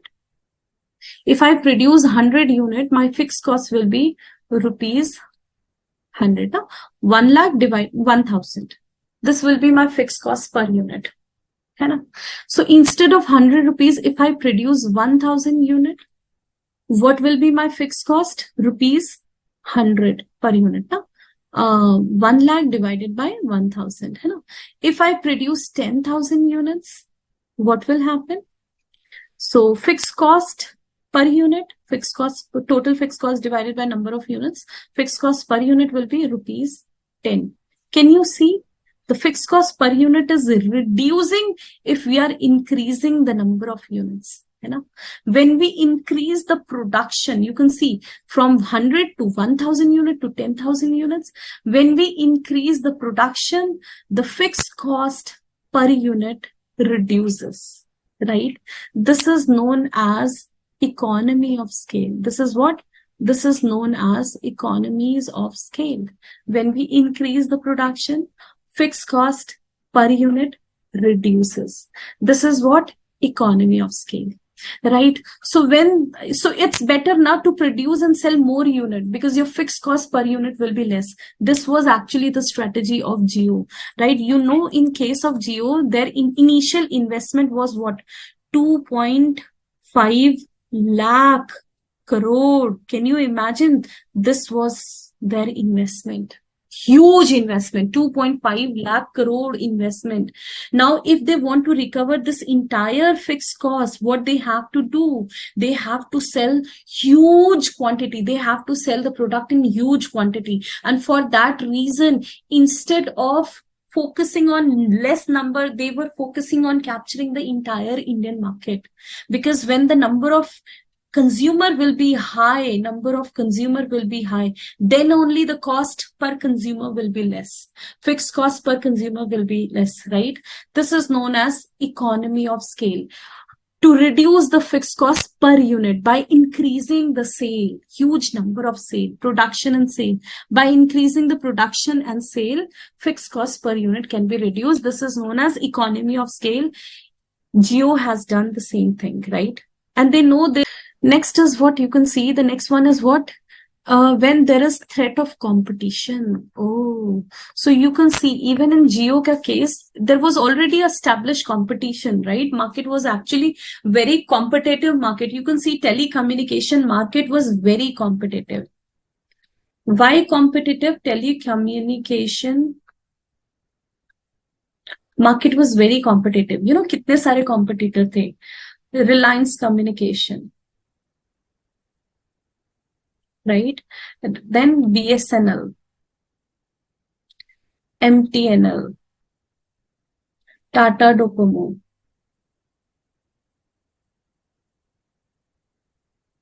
right? And Idea, Voda, Airtel, These are just few names जो मुझे याद है, इसके अलावा भी होंगे, I don't remember, but these are the names which I remember, right? You can see so many competitors in the market. So the point is that Jio was trying to enter in this market, which was already, you can say, a saturated market, and in which already have so many big players. Voda and Idea was a big company, by the way. It was very big company that time, not now. Their profit and sale have reduced drastically, but not now. But that time it was a big company. Right? Voda, Idea, Airtel is still a big brand, right? So entering in this market, which already had competition, right? And after entering in this market, there is always a threat of new competition. So when you know that there is always a threat of competition, better to sell your product at less price, cheap product, to remain competitive in the market. So, you know, competitive market strategy. What is their competitive market strategy? Less price pay, best product. They are trying to provide you the best services at least price, right? Jio is providing you the best mobile data plan services at the least price, right? Why? Because they don't want anyone to compete them. अभी देखो Airtel survive कर गया, बस Airtel survive किया है. बाकी Voda, Idea, they merge together and they are fighting for the survival. This Tata Docomo out of the market. Reliance Communication out of the market. BSNL out of the market. MTNL out of the market. They are all dead. Okay, these companies are all dead. Out of them, only Airtel managed to survive the competition. But maybe in future, some more competitor may enter in the market. To prevent their entry in the market, what is happening? Jio is trying to provide the best services at the least price. All right. Okay. This is market penetration technique. And what is circumstances? Okay. When demand of the product is elastic to price, demand of the product increases when price is low. Okay. So this is what this point is about elastic product. We know we apply the market penetration technique only to elastic product. Elastic matlab, if the price will be less, you know when the price will be less, demand will be very high. Demand will be very high. Everyone will use it. Why people are switching to Jio? Why people have switched to Jio? Because the price was very less, right? The price was very less. That increases the demand. So that was actually an elastic product or services. Intention is to kill the competitor. This is also known as loss leading strategy. What is it? You can see, if you want, you can write it somewhere. Predatory pricing means loss leading strategy. Matlab, you are selling your product for free or even very less than the variable cost. Intention is what? Not to earn the profit, but to kill the competitor. You can see Reliance, Jio killed their all competitor. All the competitor were dead.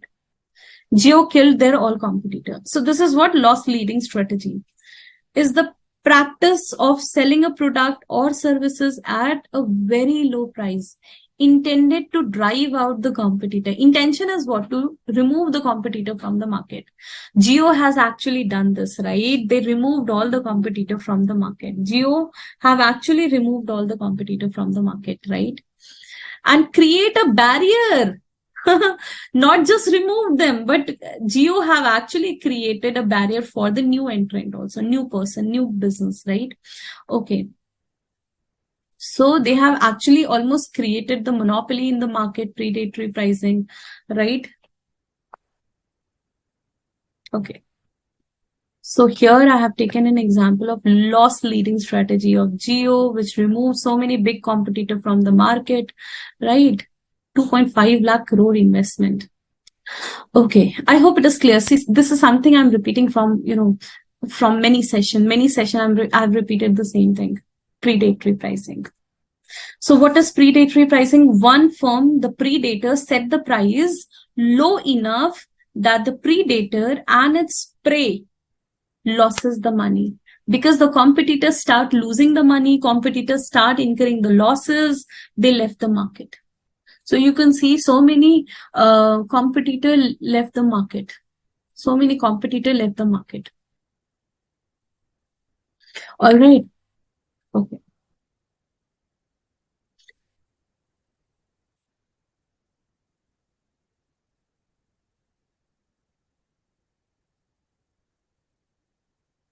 Just give me 1 minute.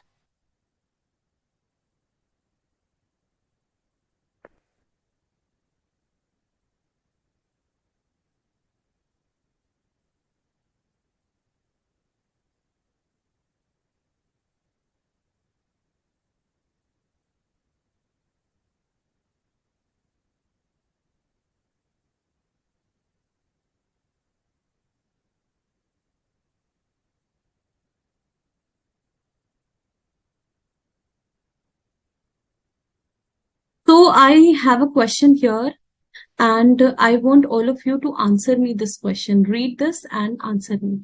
So what will be the pricing strategy in first case? What will be the pricing strategy in second case? What will be the pricing strategy in third and fourth case? Okay. Okay. So what is the first case? A is a new product for the company and the market, and meant for large scale production and long term survival in the market. Demand is expected to be elastic. Product की demand कैसी है? Elastic product है. What pricing strategy you want to keep if it is a new product? Right? If it is new product, large scale production, economy of scale. You want to achieve what? Economy of scale here. Large scale production. Tell me, which pricing strategy do you want to keep for this? Which pricing strategy do you want to keep for this? Write in comment quickly. What will the pricing strategy for the first one?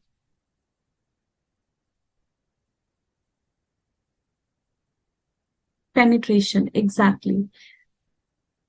BSNL is still operating for a reason, because it is a government organization company. So yes, they cannot completely shut down their business, but people are not using their services. I don't know, not in Delhi at least. I don't know about other cities. In Delhi, people are not using their services, or maybe very less customer they have. Profit obviously reduces. Okay. Now, if you will see here, for this penetration technique, market penetration technique, है ना? Acha, what will be the pricing strategy for the second one? New product is new, but not for the market. Market के लिए product new नहीं है. People already know this product. B, success is crucial for the company's survival in long term. ठीक है. B, you want to produce and sell a new product in the market. ठीक है. Market already know this product, and survive for the survival, sale of this product is necessary. What will be the selling price? Yes, what will be the selling price?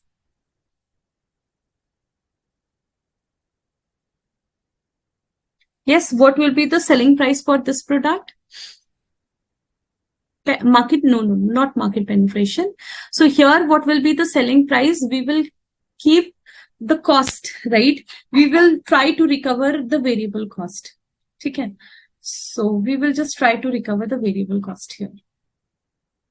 C, what will be the pricing strategy for C if the new product, it's a new product in the market and it is inelastic product, right? What is it? Third is inelastic product. What will be the market strategy? Yes, tell me, what will be the market penetration? Sorry, what will be, sorry. What will be the marketing? What will be the pricing strategy here? What will be the pricing strategy here? New product is inelastic. Yes. Skimming pricing strategy. For this skimming pricing, you forgot? We have learned about the skimming pricing strategy. Skimming pricing strategy, exactly. The last one, D, is perishable item with more than 80% of shelf life over. Oh, so less than variable cost. You will sell it at less than variable cost, where the product is highly perishable and you know only 20% life is left for the product. Obviously, you just want to recover whatever you can recover, less than variable cost. All right.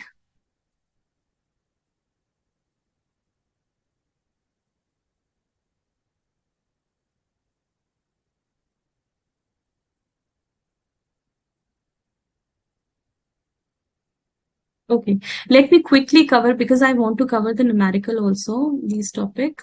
Let me quickly cover these topic.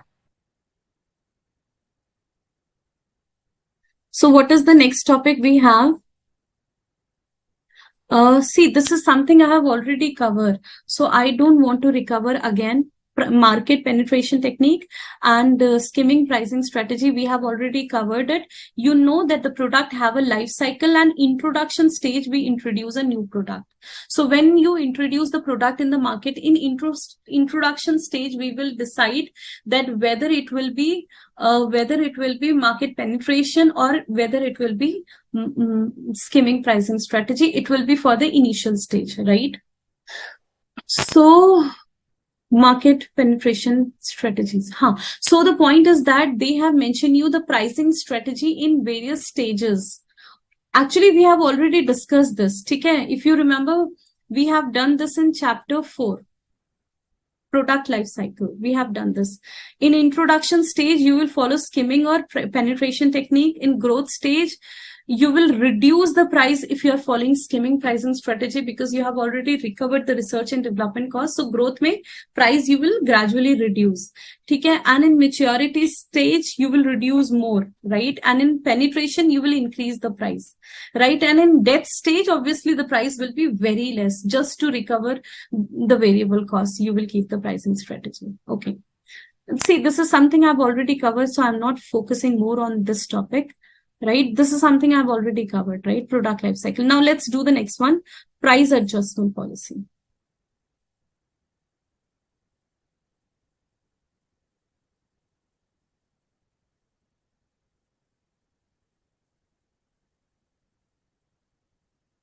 So these are the price adjustment policies. What are these policies?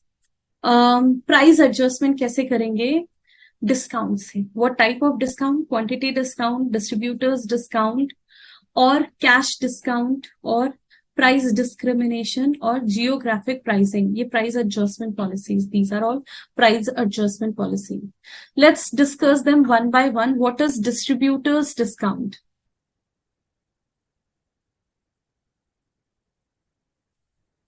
If you will see this image, you will find here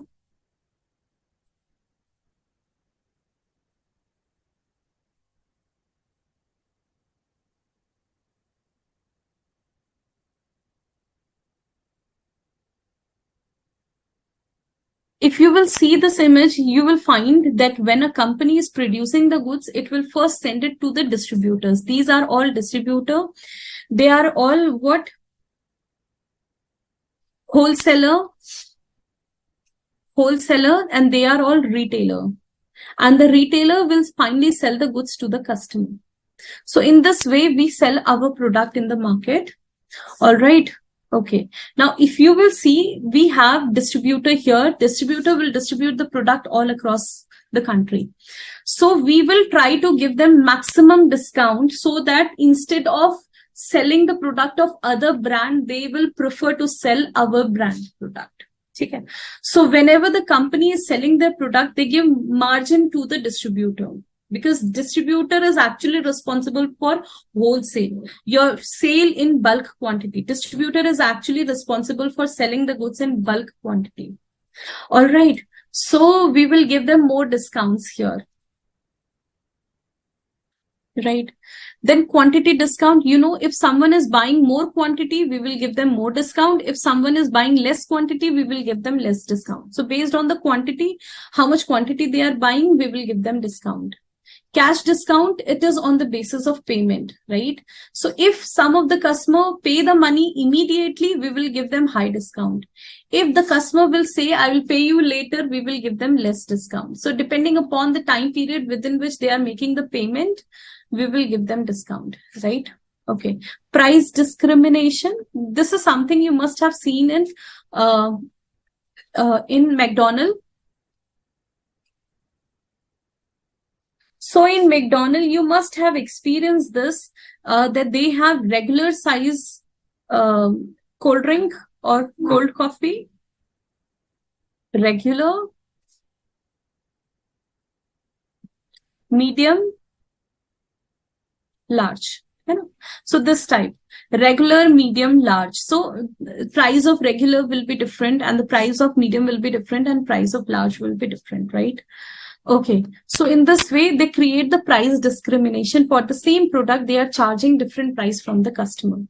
Then geographic presence. According to geographic presence, the product may be of different price. Matlab, see, this is something I have personally observed. So I'm giving you an example. I don't know the reason, to be very honest, but if you buy one bottle of Kinley in Delhi, the price is rupees 20. But I have purchased the same bottle, one bottle in UP. Okay, while I traveled on the road, I purchased somewhere.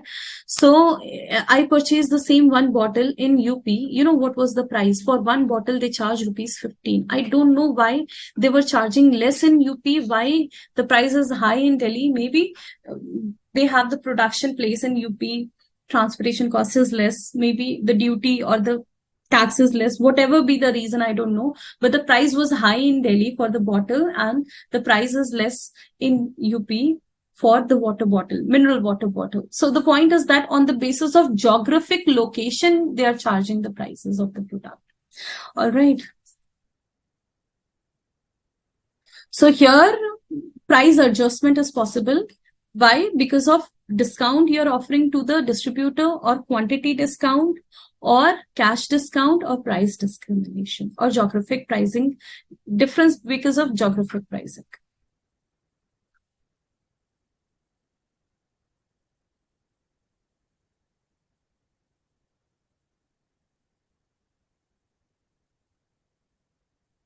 Okay. See, this one is important, so I'll cover this topic. Price elasticity, we have just discussed that we have to check the elasticity of the product, and accordingly we will decide the price of the product, right? Like you can see, like in case of medicine, we have discussed this already. Like in case of medicine, you know that whether you increase the price or you decrease the price, demand will remain same, demand will not change. Demand will remain same, or it will not change. That means what? It is inelastic. Medicine is inelastic. So price change will not affect the demand of the product. It is inelastic. It is inelastic product, right? Where the change, it's inelastic product. Where change in price is not affecting the demand is inelastic product. All right. Okay. So that means before deciding the price, you must have to check whether it is elastic, inelastic, what is it, huh? So you can see if ED is greater than 1, you can see more than unitary elastic.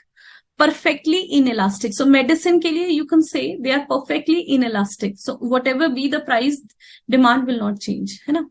So we have seen an example of inelastic product, right? So we have these examples.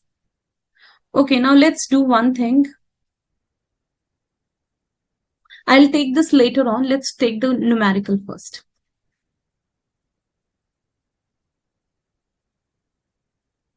This is the question. And I expect all of you to read this question, then we will solve it.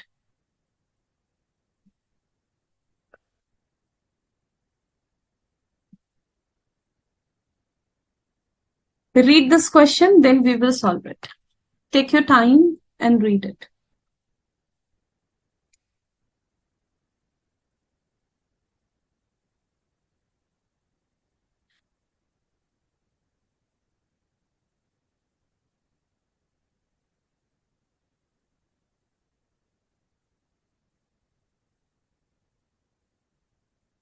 Yes, please read the question.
It's a good question because in this question, they are applying the concept of learning curve also. Now, please quickly write in comment that how many of you know about learning curve. Can you write in comment how many of you know about learning curve, because they are using the learning curve here. All right, they are actually using the learning curve here. Let's read the question. Let's try to solve this. So what is happening here? We have a company, Bosch and Lomb, Bosch Limited, has developed a special product. This company have developed a special product. Detail is given below. The product will have a life cycle of 5,000 unit. During the entire life, the company will produce 5,000 unit. It is estimated that the market can absorb first 4,500 at rupees 64 per unit. Acha, and the product will enter to decline stage of its life cycle. And then, acha.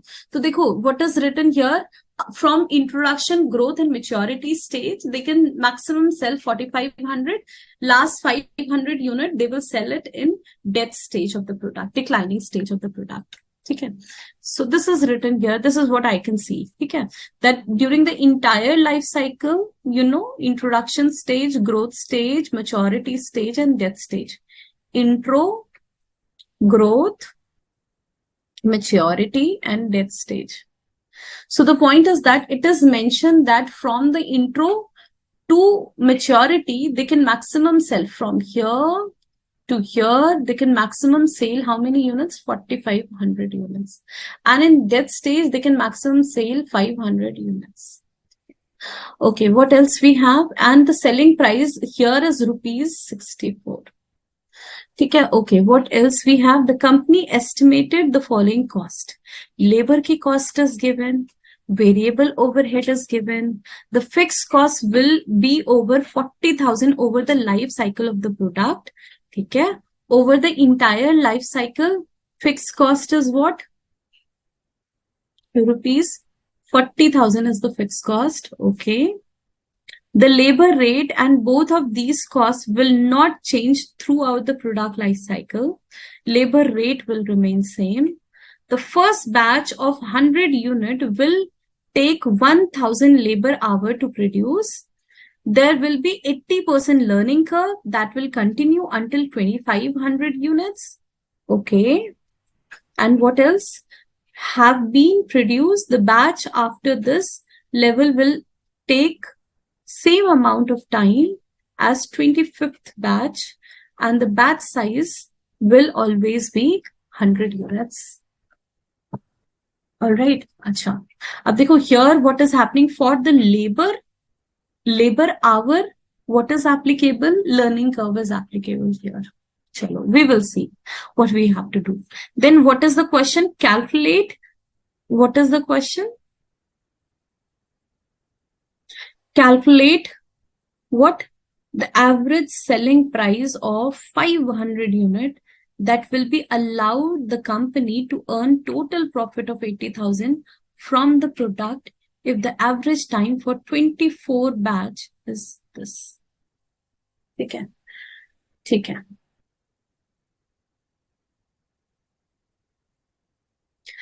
So they're asking you, you know the selling price up to 4,500 units. They're asking you to find the selling price of last 500 units. They're asking you to find the selling price of last 500 units. You know the selling price of these 4,500 units. Right? All right. Now let's try to see what is happening here. Okay, I think I should start it from here. See what is happening here. You know that you are incurring the labor cost, you're incurring the material cost, and you're incurring the overhead cost, right? These are your costs. Let's see the cost. Because we want to find out the selling price. For finding the selling price, we first have to find out the cost. So what is the cost we have here? You can see direct labor cost. First, see what type of cost you have. You have the direct labor cost and you have the variable overhead cost. Do you have any material cost? No. No, read it.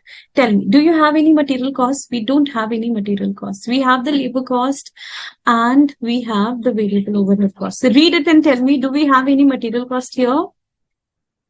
Do we have any material cost? We have to find out the average selling price for the last 500 unit during declining stage. We don't have any material costs. Yes. Okay. Let's do this question now.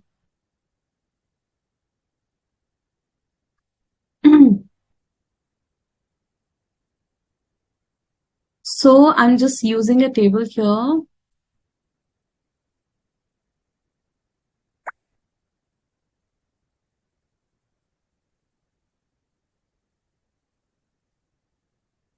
So what do we have to find here? Average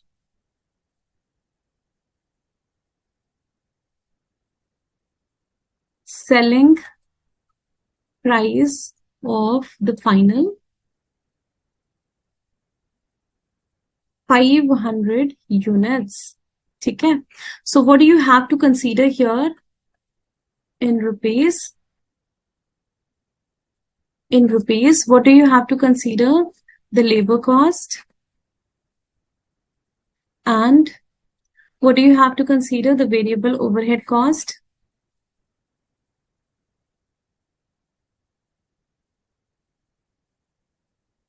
And what do you have to consider? The fixed cost also, right? You're incurring the fixed cost.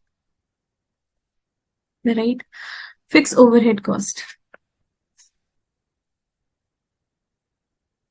Fixed overhead costs we are incurring. What else? I think there is no other cost, right? Okay. And the company wants to earn some profit. You will find the total cost and add profit the company wants to earn here. All right. This is the scenario we have here. Now the question comes here, how to find the labor. You know the labor rate, right? We know the labor rate here. What is the rate here? Rupees 6 per hour. We know the labor rate here. But we don't know the labor hour. We know the variable overhead rate also. What is the variable overhead? Rupees 19 per hour. Okay. And what is the fixed cost? Fixed cost, you know, rupees 40. 40,000 is the fixed cost. Okay. Over the entire life for the last 500 unit. What profit do you want to earn? Rupees 80,000. I've just filled the information, whatever the information I have here in the question, I've just fill up those information. Question comes about how to find the labor cost. Matlab, labor hour. You know the labor rate, but you don't know the labor hour. Labor hour for 500 units. How much time is required? How much labor hour is required for producing 500 units here? This is the question, right? Okay. Any doubt? Achha, you only know the theory of learning curve? Okay. Okay, I'll explain. See, the point is that in case of learning curve, what happened?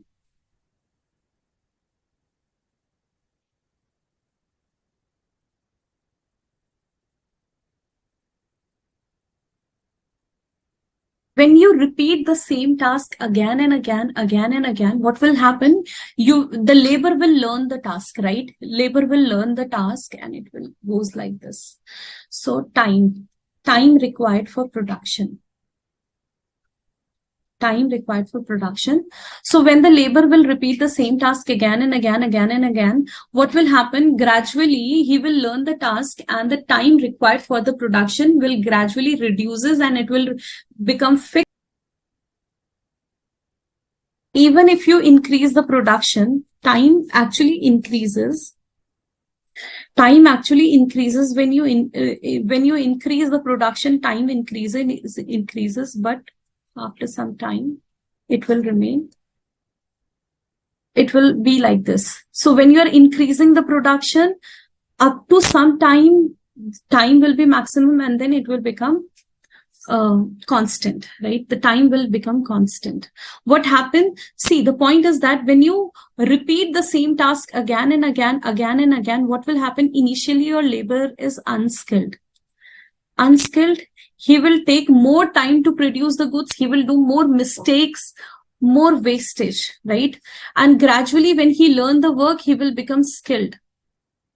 Skilled means what? He will take less time per unit. Per unit, the time is less. Total to obviously increase. Less time per unit. Per unit, time will reduce.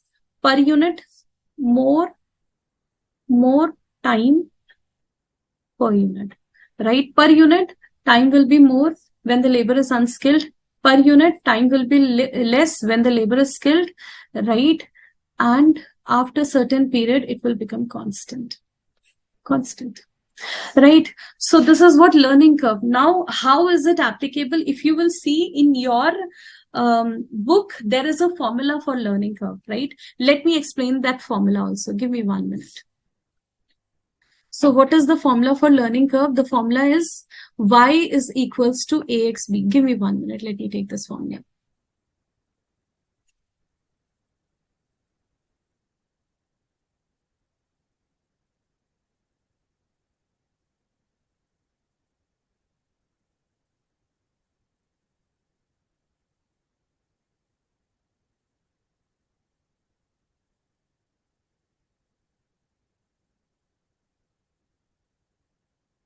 So this is the formula for learning curve. What is it? Dekho, y is equals to axb is the formula for learning curve.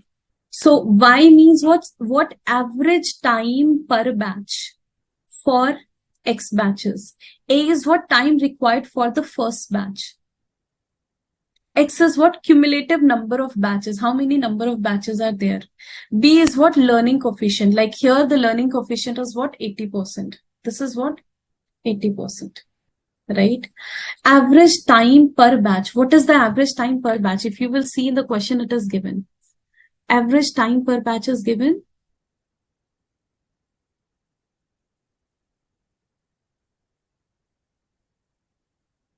100. Right? Just give me 1 minute. If you will see, learning coefficient is given what 80%, and the value is what minus 0.322. Right? So value of B is given here. Minus B is what? Minus 0.322. Okay, time required for the first batch. What is the time required? In one batch, they have 100 units. Right? It was mentioned. And for one batch, the time they are taking 1000 hours or something. Let's see. How much time is required here? 1000 hours. For one batch, there are 100 units, and in one batch, it requires 100 labor hours. For one batch. You know, this is mentioned. Right? This is mentioned. In one batch, they are producing 100 units, and for one batch, they are taking 1000 hours for one batch. So time required for first batch is what? 1000 hours. Okay. Cumulative number of batches produced. They know that they are applying the learning curve up to 25th. B is your minus 0.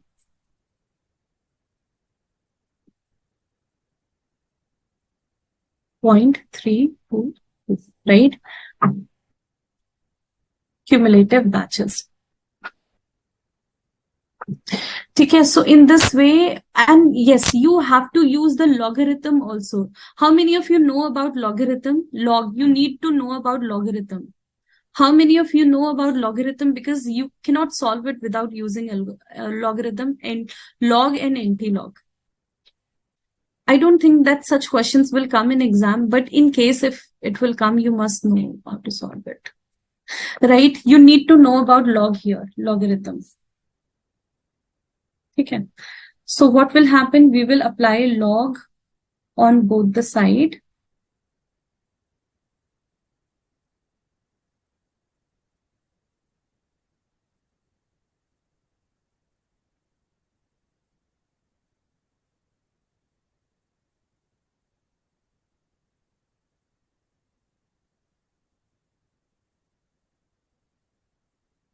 apply logarithm on both sides. Log y is equals to log minus 0.322 log 1000 plus log 25, right? So using the logarithm, you have to solve it and you will get the answer. Can you write in comment quickly? I just want to know that how many of you know about the logarithm and anti-logarithm? How many of you know about logarithm and anti-logarithm? Can someone write in comment? Achha.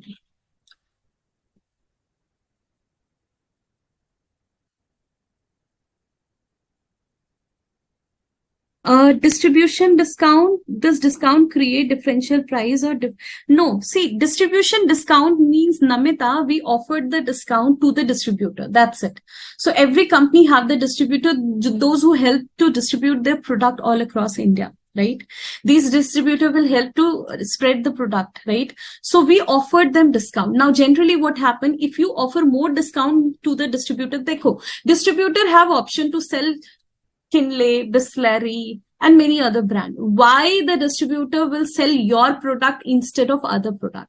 So why he will distribute Bisleri instead of Kinley? Obviously, Bisleri will give them more margin. So give discount, give margin to the distributor so that अगर देखो जिसका profit होगा वही आपका product sell करेगा, right? If your product will give more profit to the distributor, he will sell your product, he will prefer your product. So in this way, we decide the pricing strategy.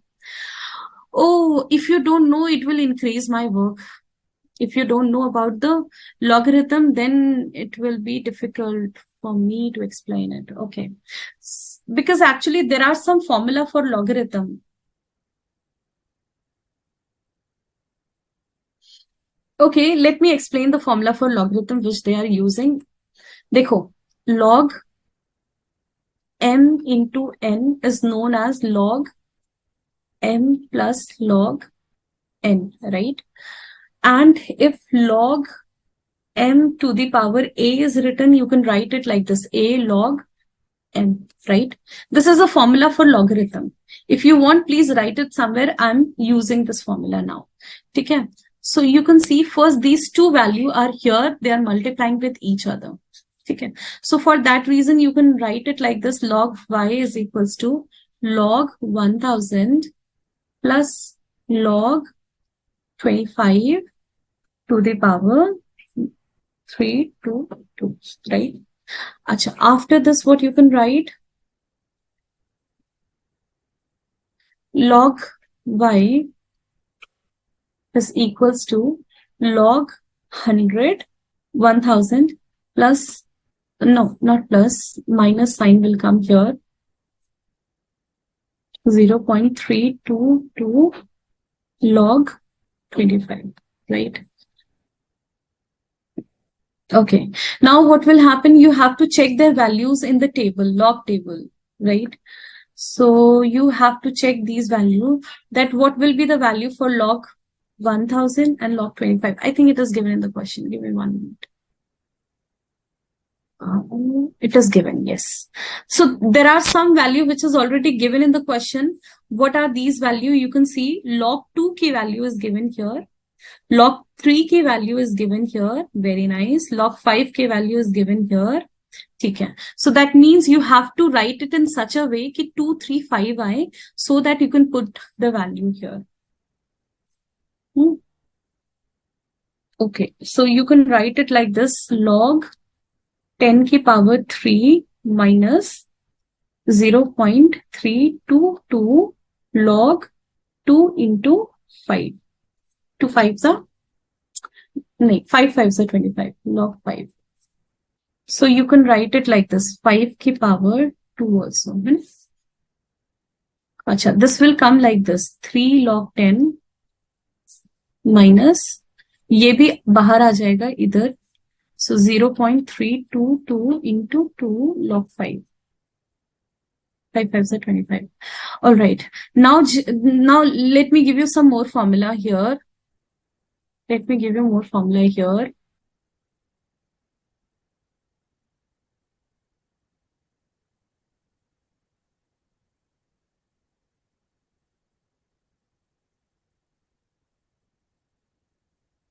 So I gave you some formula like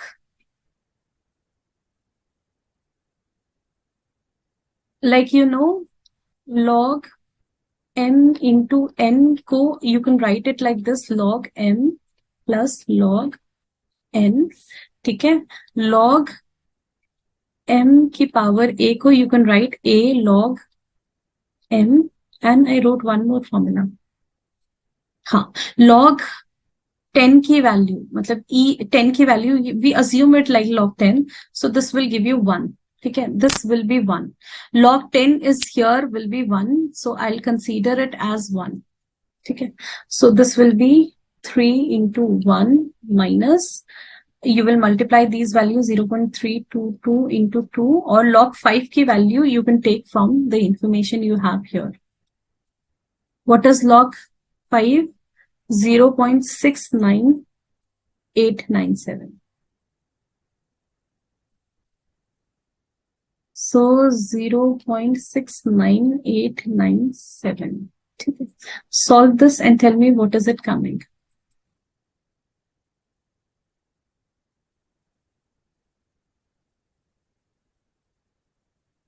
This will give you average time we are calculating here, log y. Can you solve and tell me the answer coming here?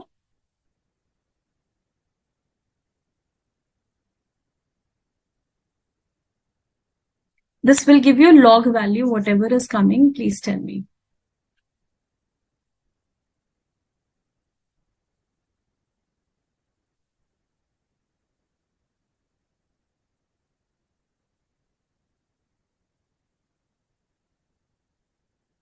Okay, so if you will solve it, what is it coming? Can you tell me quickly in comment? Log you don't know, no problem, I'm explaining. How log? Okay. Achha, this is a good question. Let me try to explain to you. Give me 1 minute. So she asked me, ma'am, how is it coming? Why are you writing this value as 10 to the power 3? है ना? देखो, give me 1 minute. This is simple mathematics. देखो, 10 into 10 into 10 is what? I can write it like 1000. So what I have done, instead of 1000, I wrote 10 into 10 into 10. This means that 10 की power 3. Say yes or no, right? So instead of 1000, I'm writing 1000 as 10 into 10 into 10. Or 10 की power 3, right? So instead of 1000, I wrote it 10 की power 3.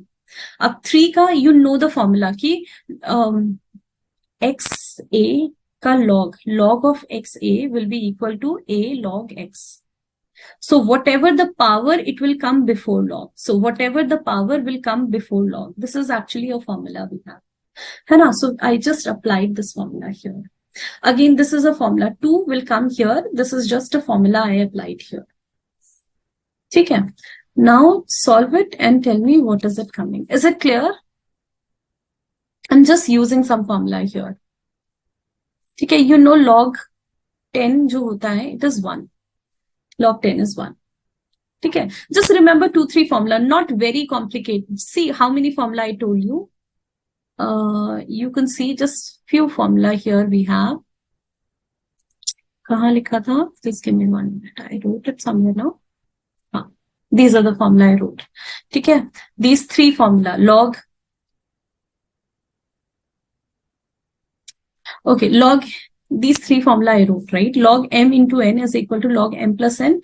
Log m की power a is equals to a log m. Log 10 is 1. Just 3 formula you have to remember here. ठीक है? Okay.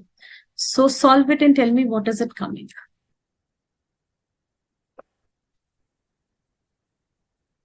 So this is 3 minus into 0.322 into 0.69895.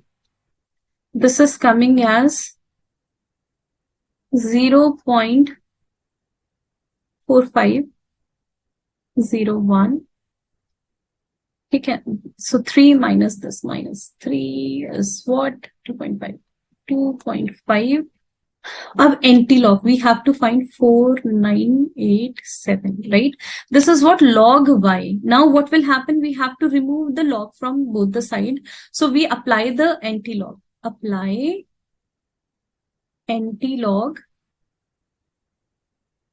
on both sides. Before that, we subtract 1. Give me 1 minute. So we will apply anti-log. Why do we apply the anti-log? To remove the logs, right? To remove the log, we have to apply the anti-log, right? If you want to remove the log, you have to apply the anti-log here. All right. Okay. Is it given? The value of anti-log is given in the question. Let's see the question. Yes, it is given. See, it is given in the question. Where is it given? Anti-log. You can see. You can see anti-log of 2.54 is 359.40. This is given, right? Anti-log of, acha, not this value. I have to take the value which I got here. Just give me a minute. Check it first. So this is coming as what? 2.54987. Okay, 2.54987. See which value is it? 2.54987. This one. Right, this is 2.54987, right? So I will take this value, right? 354.7. So this will be coming as, I will apply anti-log on both the side. Anti-log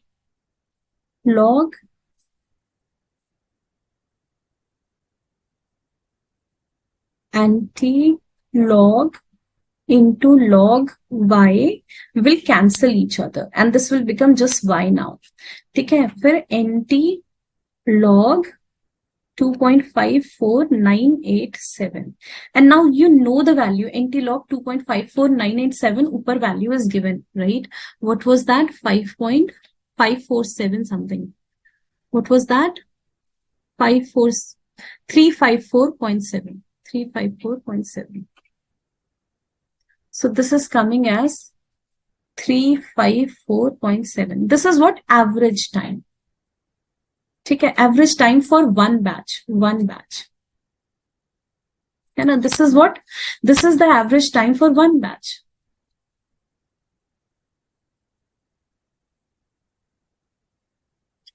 So we have calculated in hour the average time for one batch. है ना? Is that okay? Abhi tak yahan tak, is it all clear? Any student have doubt here? How we have calculated? Let me quickly revise it.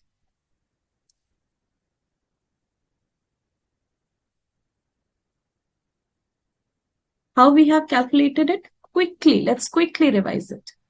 So what do we have here? You can see, you know learning curve. This is learning curve. Initially, the labor is unskilled when he will repeat the same task. First batch, second batch, third batch, fourth batch, fifth batch, sixth batch, up to 25th batch he is learning it. After 25th, constant. So 25th का मतलब है 2500 units तक he is learning, right? First batch में कितनी units थी? 100 units, right?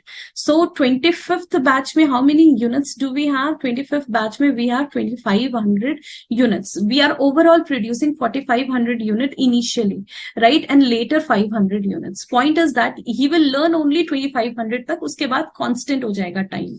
Time will be constant, which is right now how much we have calculated? 354.7 hour per batch. मतलब for 100 unit he is taking this much time. For 100 unit he is taking this much time. And now you know that for one batch he is taking average time of how much? 354.7 hour for one batch. One batch का मतलब है 100 unit. So you can find the time for the last 500 unit now. Right? You can find the time for last 100 unit. How you have done? You know that for finding the learning curve, we have this formula. What is it? Y is equals to AXB. ठीक है? Y का मतलब क्या है? Average time निकालोगे for one batch. ठीक है?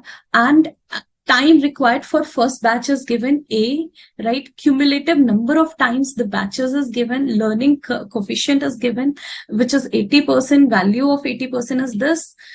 Time for the first batch was 1000 hour, ठीक है, and cumulative batch we have to calculate it for 25th batch क्योंकि 25th तक learning curve is applicable. After that, whatever the time is coming, it will be constant, right? So for every next batch, the time will be constant. Every next batch, the time is constant because learning curve is applicable only up to 25 batch, right? So you can see from first batch, second batch, third batch, fourth batch, fifth, up to 25th batch, this learning curve is applicable. अब देखो ये वाला जो point है ना जहां से ये लाइन स्ट्रेट हो जाएगी, so this point is what 25th batch. इसके बाद whatever the time is coming, like we have calculated the time for one batch is coming this, तो यहाँ पे the time is actually reducing gradually, the time is actually reducing, but now from here the time for every next one batch will remain constant. Same time for one batch this time, for next batch this time, next batch this time. Matlab from this point no learning curve, there is no learning curve, he is not learning. Now the time is constant, he is not learning. का मतलब क्या है? With next batch time per batch is reducing. Next batch when he is working, time per batch is reducing. Why? Because he has become efficient, he is working very efficiently now, so the time is reducing with next batch, but he is learning only up to this point. Matlab now after this point no learning curve, so time will not reduce. Whatever the time will come, now it is fixed. For every next one batch the time is fixed, for every next one batch the time is fixed. Is it clear? So I will be taking for every next batch, we will be taking 354 as a fixed time. Okay, how we have calculated? Just apply all these things. You know the time for first batch is 100, right? A. Use the formula. Use the formula. A, this is A, right? This is A. Okay. Okay. Then B, you know B is what I told you. This will be the B, 80% learning coefficient. Okay. Acha, 20 number of batch is what? 20 up to 25th it is learning. तो 25th के बाद वाला time constant रहेगा या 25th वाला time constant रहेगा. इसलिए we are finding the time for the 25th batch. ठीक है. So 25th batch. So in this way we have just put the value. अब logarithm लगाओगे तो logarithm में first these two value are multiplying with each other. So multiply वाला formula लगा दिया हमने. We know log, we know this formula, log x into y is equal to log x plus log y. तो आपने ये वाला formula apply कर दिया इधर. You applied this formula here. First they were multiplying, separate कर दो. ठीक है. log first value plus log second value separate कर दिया. Then apply the second formula. What was your second formula? Your second formula was this. What? log x to the power a will be equal to a log x, right? This was the second formula. This was what? My second formula. You can see now here we have applied the second formula. जो भी exponent है पहले आ गया and log 25 है ना. जो भी exponent है वो पहले आ गया and log x, right? So this is how we wrote. अब we don't know the value of log 1000. So how we wrote it? 1000 मतलब 10 into 10 into 10 is 1000. So 10 की power 3. अब 3 again apply the formula and 3 पहले लेकर आ जाओ. log 10 is 1. खत्म ये वाली बात. इधर क्या हुआ? 5 5 is 25. So 5 to the power 2. 2 फिर से यहाँ आगे चला गया. log 5 की value given in the question. You put the value here. Now you got all the value. You will find the log y value. Again, अब now remove the log from here. इसको कैसे remove करेंगे? Put anti log will remove the log. y की value आ जाएगी on this side. Here anti log of 2.54987 value is given in the question. Just put the value of anti log, you will get average time. Average time पता चल गया हमको. अब what we will do, we will prepare a cost sheet for last 500 units. What we will do, we will prepare this cost sheet. We know the time for the one batch. What is it? 354.7 hour is the time for one batch. If you want, you can multiply it with 500 units because you want to find it for next 500 units. All right. Okay. Is there any doubt up to here? Yes, is there any doubt up to here? If you have doubt, please ask quickly. Is it all clear? Do you want me to repeat something again? Is it all clear?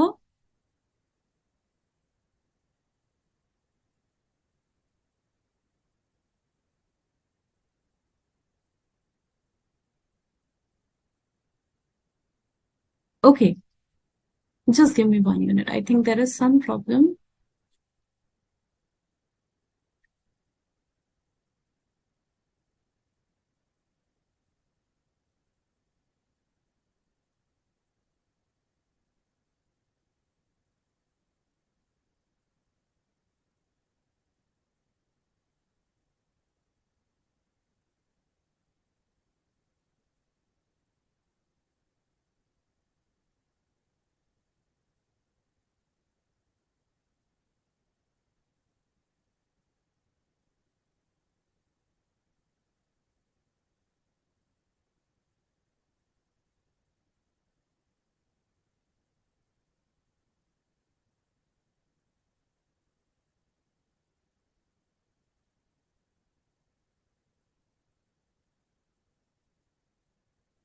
Okay, so what is happening here? What I can see, they are first finding the cost for entire 25 batch.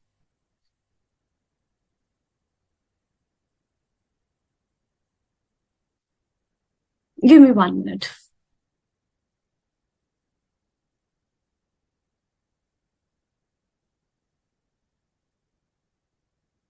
So just give me 1 minute. Let's read the question again. What is given here? Calculate the average selling price of final 500 unit that will allow the company to earn a profit of 80,000 from the product if average time for 24th batch.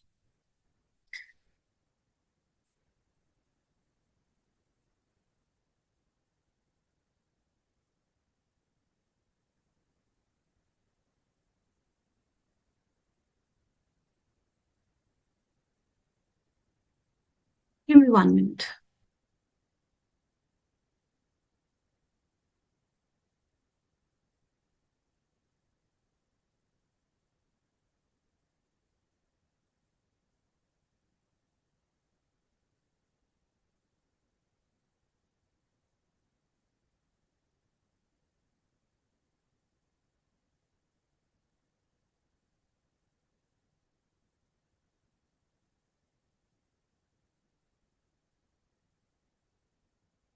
Okay, so what they have done, they have calculated first the total sale value. What I can see that first they have calculated the total sale of entire 5,000 units.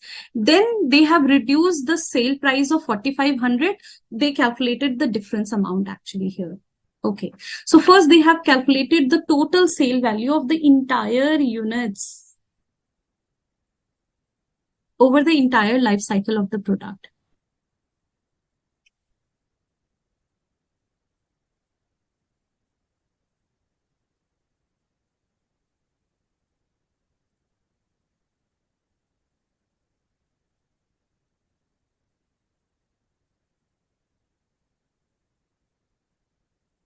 Okay, okay, so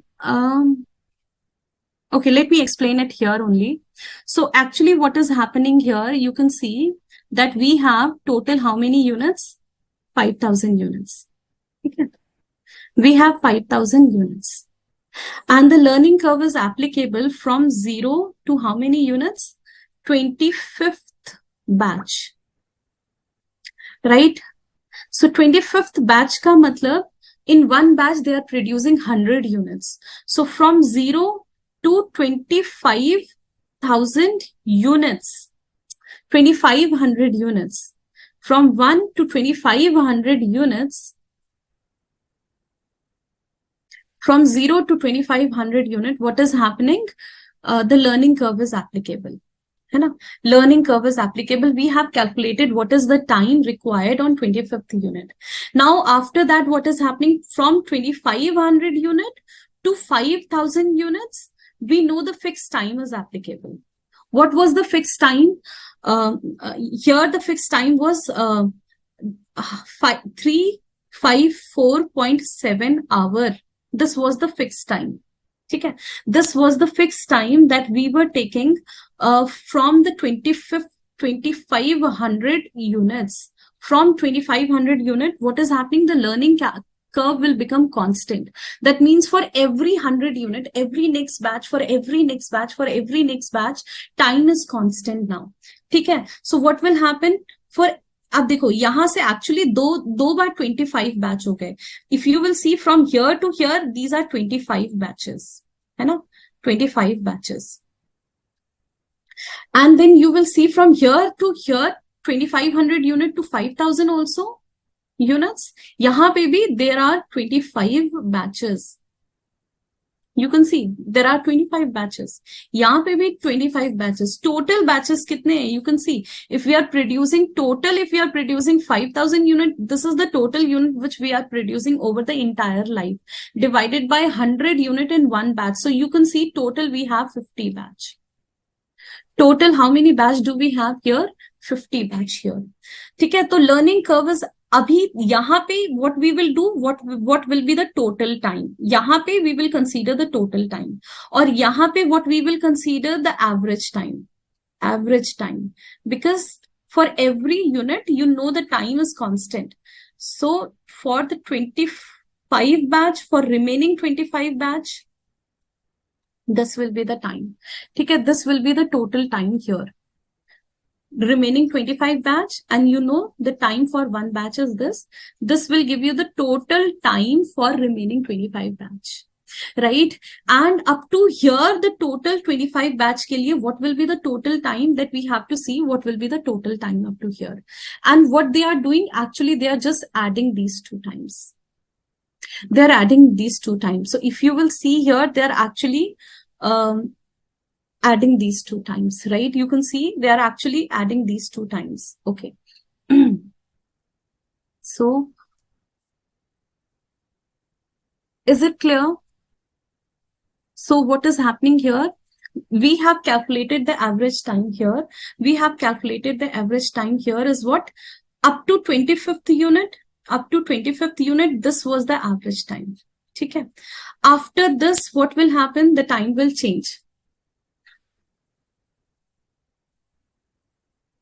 Okay. So we have one more information here. I'll consider that information also.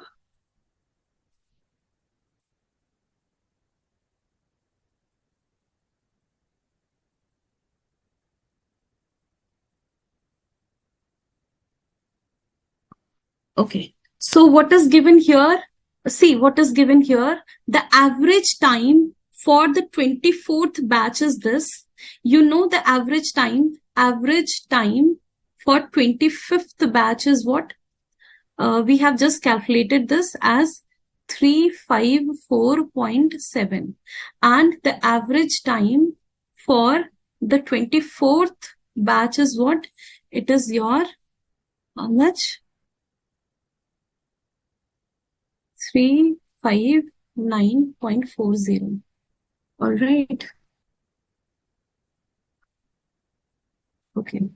So we will find the time that we will take after. Give me 1 minute.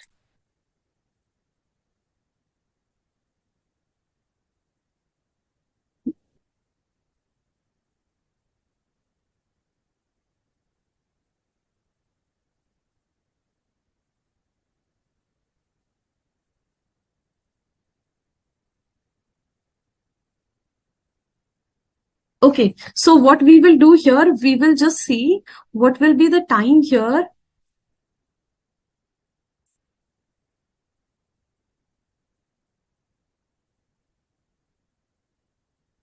We will see what will be the total time for, we have calculated this time. This is the average time, right? So we will see what will be the total time for the next 25 unit, right? So in this way, we will calculate the total time for the next 25 units. Then what we will see, what is the time before. You can see we have just classified it in two ways. We have classified it in two ways. One is the time required before 25 batch and after 25 batch, right? This was your total 50 batch, right? You know that from here, the learning curve will be constant. Learning curve will be constant. And here the learning, you are learning it, right? Learning it. So what will happen here? You have calculated that up to here, the time will be constant. So 354.7 will be the time from the 25th batch. And before that, up to 24th batch, what was the time? 359.4. This was the average time. So what we will do, we will multiply here with 24. We will multiply it here with 25. This will give you the total time. Find the difference. It will give you 241.9. This will give you the time required for a specific batch, 25th batch, right? This will give you the time for the 25th batch, right? So accordingly, they have taken the time for the 25th batch here, and they have multiplied it with 25 unit, and the total time they have taken here. They have taken the total time here, this, okay, so that they can find the total labor hour. All right. So you can see they have calculated the total labor hour. Then variable overhead के लिए total 5,000 unit, variable cost is given 19. So in this way, you can find the total variable cost, total fixed cost is given. You can add these three values to get the total cost of over entire life of the product, add the profit, desired profit, it will give the expected sale value. This is the sale value over the entire lifetime. That means the 5,000 units, 5,000 unit ki entire sale value is given, right? And you know ki 4,500 unit ki sale price per unit was given, right? 64 selling price per unit was for 4,500 unit. So if you multiply them, you will get the total sale value of 4,500 unit, right? If you subtract them, you will get what? The difference of 500 unit. Last ka jo aapka 500 on death stage pe, the sale value, you will get it from the difference of these two values. Now, if you will see entirely, you will get confused only at one place here. That will be, you can see this entire question is easy, right? You can easily solve the entire question, but you will only stuck at this place where the learning curve is applicable, right? You will only stuck at this place. Otherwise, entire question is easy, right?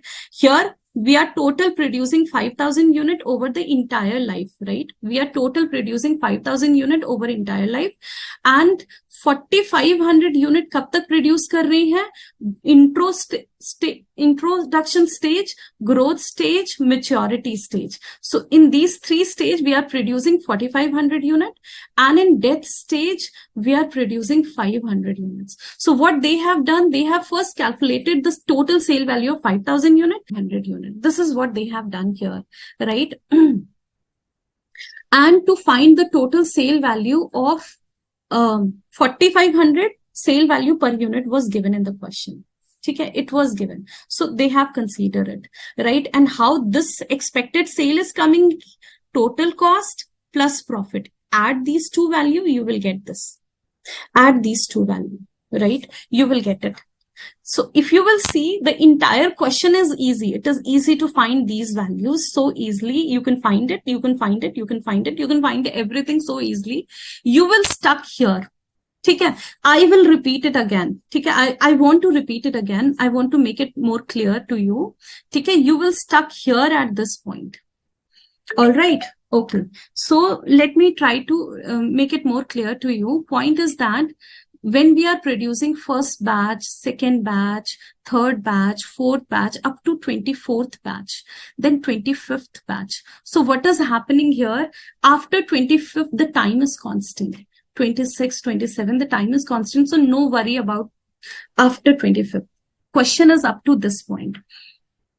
Point is that they want to know how much time is per batch, how much time is required here, because this will help you to find for the next 25 units 25 batches that you will produce here, because now the time is equal. Generally what happened, we consider it like this now, ki we are paying rupees 300 for 1 hour and the labor will work for example 15 hours, so accordingly we will make the payment, but this time should be constant, which is not here for all the batches, right? Initially time is different, later on the time is different. This is learning curve, right? So later on the time will be different. So what will happen, the learning curve is applicable here. They have given you that up to 24 batch, the average from 1 to 24 batch, the average time is what? Up to 24 batch, average time is, okay, average time is up to 24 batch, average time is what? 359.4.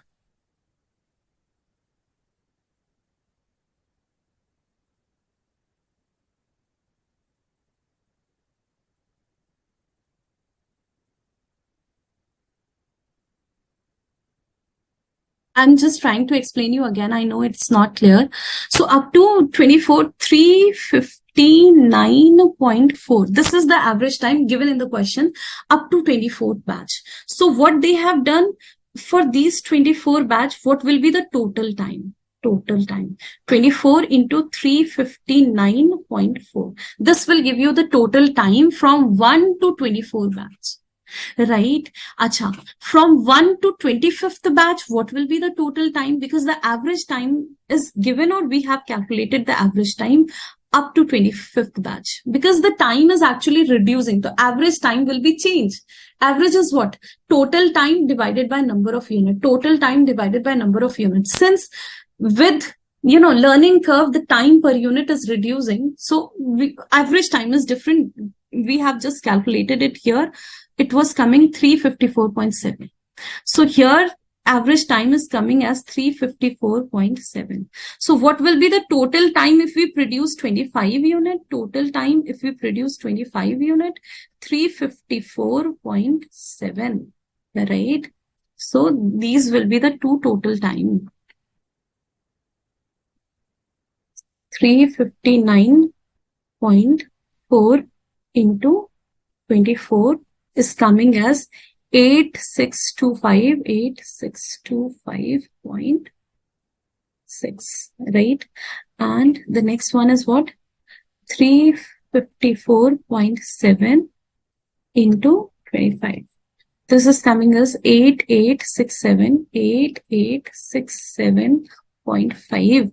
So if you find the difference, total time up to this unit, total time up to this unit will give you just the additional time which you have taken for the 25th unit, right? This will give you the time of one batch, time of 25th unit, right? This will give you the time of 25th unit, right? This will give you time of 25th unit, right? What is it coming? 8625.6 is coming as 241. 241.9 is the time for 25th unit. अब देखो वो time जो होगा जो आप 25th unit के लिए your finding will be applicable for next 25 unit. Why? Because now it is all constant, right? So 241 will now be constant.